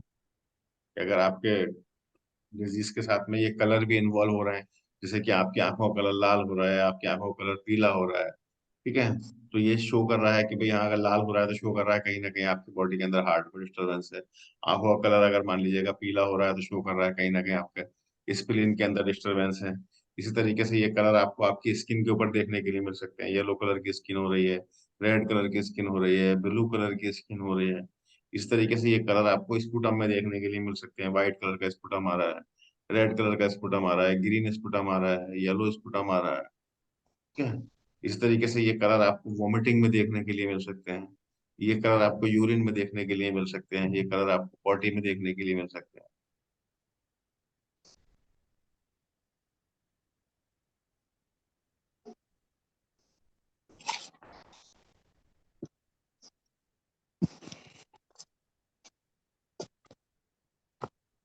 सर हम्म। सर और यूरिन का स्मेल से हाँ, स्मेल तो फिर हम स्मेल भी 5 स्मेल है, हमारी बॉडी स्मेल भी है। अभी तो ये जो है वो लगभग हम हमारे पास 20-22 से ज्यादा जो है वो इसके सिम्टम्स के क्लासिफिकेशन है। मैं आपको जो इजी टू अंडरस्टैंड है वो लगभग जो है 6-7-8 ही जो है वो पॉइंट के ऊपर आप अपना प्रैक्टिस करिएगा। जब इसकी प्रैक्टिस बहुत आपकी हाई हो जाएगी, देन फिर हम बाकी और जो डीप हैं, जो मुश्किल हैं, जैसे मान लीजिएगा स्किन की स्मेल लेना बहुत थोड़ा सा चेंज कर पाना मुश्किल होता है कि किस टाइप की स्मेल आ रही है किसके स्किन के अंदर। आपने देखा होगा कि हर बंदे के माउथ से एक डिफरेंट टाइप की स्मेल आती है। एक बंदे के मुंह से एक अलग अलग टाइम पे भी अलग अलग टाइप से स्मेल आ सकती है, ऑर्गन के हिसाब से कौन सा ऑर्गन उस टाइम पे उसका डिस्टर्ब चल रहा है। और प्लस ऑर्गन टाइम से भी कि हाँ उसको परेशानी कौन से ऑर्गन के टाइम पर ज्यादा होती है। इन सब चीजों को पेशेंट से पता करके हम ये पता कर सकते हैं कि पेशेंट का कौन सा ऑर्गन डिस्टर्ब है। ठीक है, डिस्टर्ब पता कर लेंगे एंड डिस्टर्ब के बाद में क्या पता कर लेंगे कि इसका ऑर्गन हाइपर है या हाइपो है। ठीक है, जब आपको ये दो चीजें मिल गई, ऑर्गन बता दिया मैंने आपको कि ये ऐसा खराब है, और आपको ये बता दिया कि ये हाइपर है या हाइपो है ऑर्गन, बस फिर आपका तो काम पूरा हो गया ना, क्योंकि आपके पास ऑर्गन की मेडिसिन हैगी और आपके पास हाइपर भी हैगी और हाइपो भी हैगी। यानी कि आपके पास निगेटिव डायल्यूशन भी है और आपके पास पॉजिटिव डायल्यूशन भी है। ठीक है, बस जस्ट फिर आप क्या करेंगे, सीधा ऑर्गन पे पहुंचेंगे, ऑर्गन की मेडिसिन उठा करके पेशेंट को आपको देना है।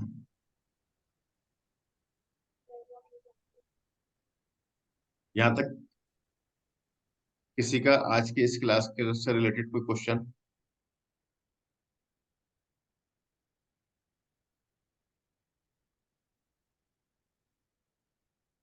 बात समझ में आ रही है या नहीं आ रही है? अगर समझ में नहीं आ रहा हो तो मैं अपने एग्जांपल्स देने के लिए अपने तरीके के अंदर कोई और चेंज लेकर के आऊं, जिससे कि आप चीजों को और आसानी से समझ सकें।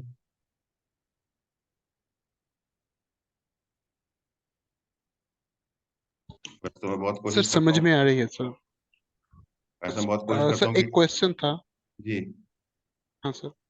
बोलिए। सर कलर के ऊपर सर कभी कभी पेशेंट का स्किन जो है वो बहुत शाइनी हो जाता है, तो सर क्या ये व्हाइट कलर हम पकड़ के चले देखिएगा, या फिर मेटल एलिमेंट? जितने भी ये 8 पॉइंट आपको बताए हैं, ठीक है, इस हर पॉइंट के ऊपर मैं एक एक आपको जो है ब्रीफ डिस्कशन दूंगा। Okay sir. ठीक है, हाँ सर। हाँ sir.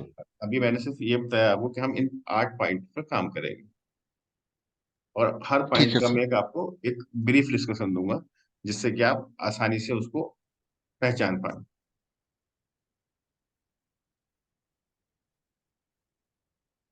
Okay sir. Sir, one question. So, by understanding these 5 organs or 5 elements, uh, can we connect all the 38 remedies of EH? Yes, Okay, sir. 38 medicine in 5 organs के लिए ही बनी हुई है ना, हाँ, yes. जिसमें कि आपकी 5 इलेक्ट्रिसिटीज हैं वो 5 ऑर्गन्स के लिए हैं। आपका जो जितनी भी अदर मेडिसिन है एक्सेप्ट इलेक्ट्रिसिटीज एंड एपीपी, ठीक है, तो ये सारी मेडिसिन आपकी कहाँ के लिए है, ये सिर्फ इन 5 एलिमेंट्स के ही ऑर्गन्स के लिए है। Okay. जो आप अगर आप इन 5 एलिमेंट्स को करेक्ट कर देंगे, इन 5 ऑर्गन्स के ऊपर आप काम कर लेंगे बॉडी के, इन 5 ऑर्गन्स को आप ठीक कर देंगे, तो क्या होगा कि आपके ब्लड का विशेषण ठीक हो जाएगा। और पूरी बॉडी के अंदर अगर कोई भी डिजीज है, कोई भी का मतलब कोई भी, ठीक है, उसमें आप ये नहीं कह सकते कि सर ये वाली बीमारी है वो वाली बीमारी, नहीं, कुछ भी है A to Z, तो वो इन 5 एलिमेंट्स के इम्बैलेंसिंग की वजह से ही तो है। हमको क्या करना है, विशेषण को उठा करके स्टडी स्टेट में पहुंचा देना है, हमारी बॉडी हेल्दी है, ये तो होगा। विशेषण किस वजह से हुआ, इन 5 ऑर्गन्स के जो पेयर 5 ऑर्गन है, 5 male organ and 5 female organ, इनके कम या ज्यादा काम करने की वजह से विशेषण खड़ा हो गया, बॉडी के अंदर हमारी केमिकल चेंजेस आ गए, विशेषण हो गया इन 5 ऑर्गन्स की वजह से। हम क्या करेंगे, हम इन 5 ऑर्गन के जो काम है उसको सीधा कर देंगे, बस। सर, और एक डाउट क्या है ना, सो based on we can with this 5 elements connection we can cure all. So actually in EH classes I have seen lot of for example S1 there are so many list of diseases this can be treated and yes, these are all the बिल्कुल। conditions. अगर So आप किसी we भी need to एक no F1 आपका कहाँ काम करता है, F1 आपका काम करता है स्प्लीन के ऊपर,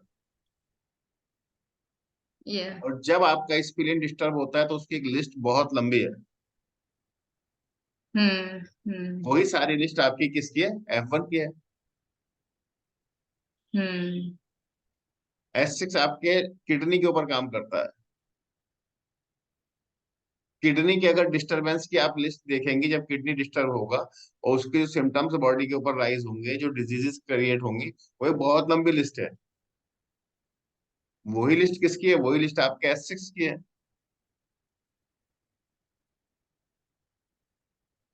थिंग्स आर इंटरकनेक्टेड, कुछ भी चेंज नहीं है। Okay. बस जस्ट उसको देखने का नजरिया बदलना पड़ेगा। Okay.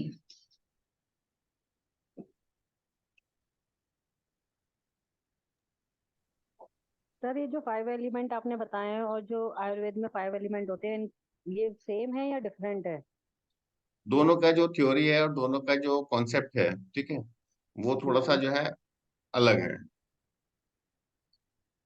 और कहीं ना कुछ चीजें ना रूट कॉज रूट में जाकर के तो मिलती हुई होंगी, लेकिन थोड़ा सा कुछ जो है वो चीजें चेंज है। सर एक चीज इसमें पूछना चाह रहा था, जैसे अब ये 5 एलिमेंट थ्योरी है, तो ये क्या कैंसर होता है या बहुत ज्यादा सीवियर डिजनरेशन होता है किसी को, या ऑर्गन की एट्रोफी वगैरह होती है, उसमें भी वर्क करेगा क्या सर? वो बिल्कुल, वो तो डायग्नोस्टिक टूल्स है ना, उस हर चीजें वर्क करेगा। अब जैसे कि मान लीजिएगा कैंसर है, ठीक है, अगर हम किसी भी डिजीज की बात करते हैं ना, तो डिजीज इज ए जर्नी। क्या है? डिजीज एक जर्नी होती है। फॉर एग्जाम्पल, आपने बहुत सारी कहावतें कहते हैं आप भाई कि पेट के एक पेट की बीमारी 1000 बीमारी पैदा करती है, ऐसे ही बोलते हो ना। बहुत सारे ऐसे वो हैं कि भाई हाँ ठीक है, इस पेट खराब रहने से इतनी बीमारी पैदा हो जाती है। तो वो क्या है? वो एक डिजीज क्या है? एक जर्नी है। मान लीजिएगा आपका पेट खराब हुआ, और पेट खराब होने की वजह से फिर आगे चल के आपको क्या हो गया? आपको हार्ट अटैक हो गया। पेशेंट को क्या हो गया? हार्ट अटैक हो गया। अब जब पेशेंट को हार्ट अटैक हुआ, तो हार्ट अटैक का मतलब क्या हुआ? कि वहां पर जाकर के उस डिजीज ने अपने सिम्टम्स हार्ट पे जाकर के शो करे। जब तक पेशेंट क्या करता रहा? उसको मैनेज करता रहा। लेकिन डिजीज कहाँ से शुरू हुई थी? एब्डोमेन एब्डोमेन से। डिजीज इज ए जर्नी, और हमें क्या करना है कि हमें उसके स्टार्टिंग पॉइंट पर पहुंचना है। हमें, अगर मान लीजिएगा कि आपसे हमारी मुलाकात भले ही दिल्ली में हो गई है, ठीक है, लेकिन हमें ये जरूर देखना है कि आप चले कहाँ से। अगर मान लीजिएगा किसी को भी कोई भी कैंसर है, किसी भी पार्टिकुलर ऑर्गन का कैंसर है, हमको ये फाइंड आउट कर लेंगे हम इस टूल्स के माध्यम से, 5 एलिमेंट से, कि इसका स्टार्टिंग से कौन सा एलिमेंट डिस्टर्ब चल रहा था। वो एलिमेंट के डिस्टर्ब चलने के कारण ही इसको जो है वो आज यहाँ पर कैंसर तक बात पहुंची है। तो हम वो जो बिल्कुल स्टार्टिंग पॉइंट था, उस स्टार्टिंग पॉइंट का ट्रीटमेंट जरूर देंगे। स्टार्टिंग पॉइंट से मतलब स्टार्टिंग ऑर्गन भी कह सकते हैं कि उसका स्टार्टिंग ऑर्गन कौन सा था, क्योंकि हम तो काम ही 5 ऑर्गन पे कर रहे हैं। जी सर। हमको क्या करना है? उसका स्टार्टिंग ऑर्गन देख लेना है कि इसका स्टार्टिंग ऑर्गन ये था, और फिर हमें उस स्टार्टिंग ऑर्गन की मेडिसिन हमें देनी है। हमारे पास ऑर्गन्स की मेडिसिन सारी अवेलेबल है, बिल्कुल तो हमको कोई चेंज नहीं करना है, कुछ पढ़ाने की जरूरत नहीं है। मोटा मोटा सा आपको बता देंगे, आपको ऑलरेडी पता है कि भाई लीवर की मेडिसिन कौन सी है, किडनी की मेडिसिन कौन सी है, हार्ट की मेडिसिन कौन सी है। उसको आगे और ब्रीफ कर देंगे। वही सेम 38 सर आज मेडिसिन है। आज आज आपसे एक नई चीज देखने को सुनने को मिली ना सर, S3 स्क्रीन पे भी बहुत अच्छा वर्क करता है, जैसा आपने ये बता दिया। S3 हाँ S3 स्क्रीन पे काम करता है, आपने बहुत अच्छा एक्सप्लेन किया ना सर, मुझे नहीं पता था जी। S3 के बारे में। अब आप अभी तक S3 कहाँ यूज कर रहे थे? सर S3 में चाइल्ड के केसेस में यूज करता था, न्यूट्रिशनल डेफिशिएंसी में, डायरिया वगैरह में, स्किन का डीप लेयर पे, थर्ड लेयर पे अगर कोई काम करना हो उसमें काम करता था सर। थर्ड लेयर का आएगी स्किन पे सर। स्किन के ऊपर, ओके। स्किन पे काम कर रहे थे आप और डायरिया पे काम कर रहे थे। डायरिया पे, एलर्जी में। राइट, एलर्जी में आप काम कर रहे थे, ठीक है। जी। अब देखिएगा, अब आपका जो स्प्लीन है, स्प्लीन किसको एनर्जी देता है? स्प्लीन एनर्जी देगा सर ये अपने हार्ट को सर। नहीं, स्प्लीन का चाइल्ड ऑर्गन कौन है? सर स्प्लीन का चाइल्ड ऑर्गन लंग्स है सर। लंग्स, ठीक है। तो जब हमने S3 ली, स्प्लीन की मेडिसिन जब हमने ली, तो उसने एनर्जी किसको दी? Lungs and large intestine. Diarrhoea किसकी वजह से हो रहा था? Large intestine. Diarrhoea sir stomach की वजह से हो रहा है। स्टमक से लार्ज इंटेस्टाइन। लार्ज इंटेस्टाइन की वजह से हो लार्ज इंटेस्टाइन में हो रहा है सर, ठीक है। मिनरलाइजेशन का होता है। एंड स्किन, स्किन किसका ऑर्गन बताया था मैंने अभी आपको? Tissue, lung. Sir skin lungs का बताया आपने और लार्ज लंग्स का, इंटेस्टाइन का। ठीक है। स्किन लंग्स का बताया था मैंने आपको, ठीक है। अब जब आप S3 दे रहे थे, तो मेरे हिसाब से आप क्या कर रहे थे? आप उसके स्प्लीन को ताकत दे रहे थे, जिसकी वजह से उसका लंग्स और लार्ज इंटेस्टाइन के ऊपर, लंग्स और लार्ज इंटेस्टाइन को एनर्जी मिल रही थी, और लंग्स और लार्ज इंटेस्टाइन की डिजीजेस ठीक हो रही थी। जी जी। बस आपको ये नहीं सोचा था आपने कि इसको जो ये स्किन इश्यूज हो रहे हैं वो लंग्स की वजह से हो रहे हैं। जी जी जी। ठीक है, मेडिसिन तो वही काम करेगी जिस काम के लिए वो बनी है। जी जी सर। और तो कुछ कर नहीं सकती है वो।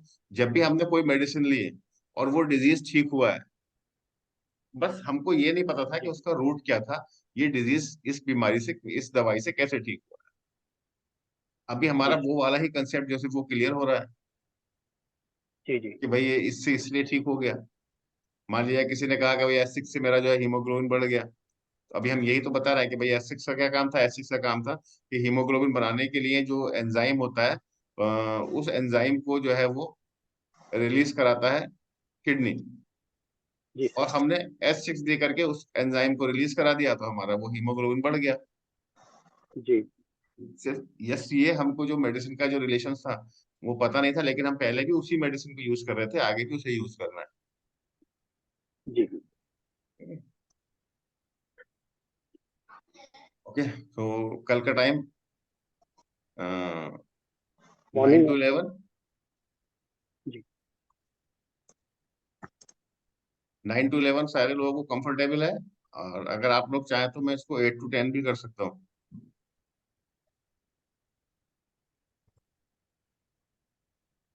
यही 8 to 10 रख सकते हैं सर। 8 to 10 में किसी को कोई डिफिकल्टी हो तो वो बताए। Shruti, 8 to 10 is okay? No problem. Rakesh ji? ठीक है सर, कोई दिक्कत नहीं sir. Swatantra Kumar? Amit?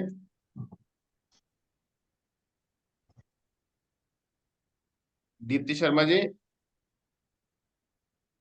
Okay sir, ठीक है। ठीक है।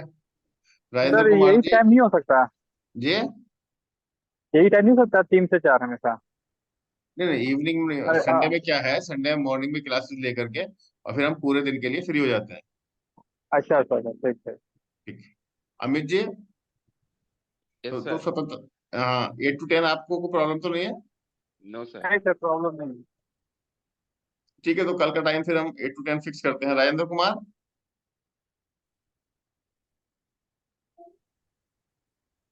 ठीक है जी सर। कल 8 to 10 फिक्स कर दें।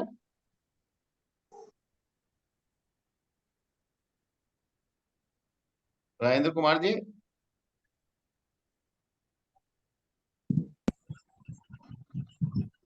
इसका लिटरेचर,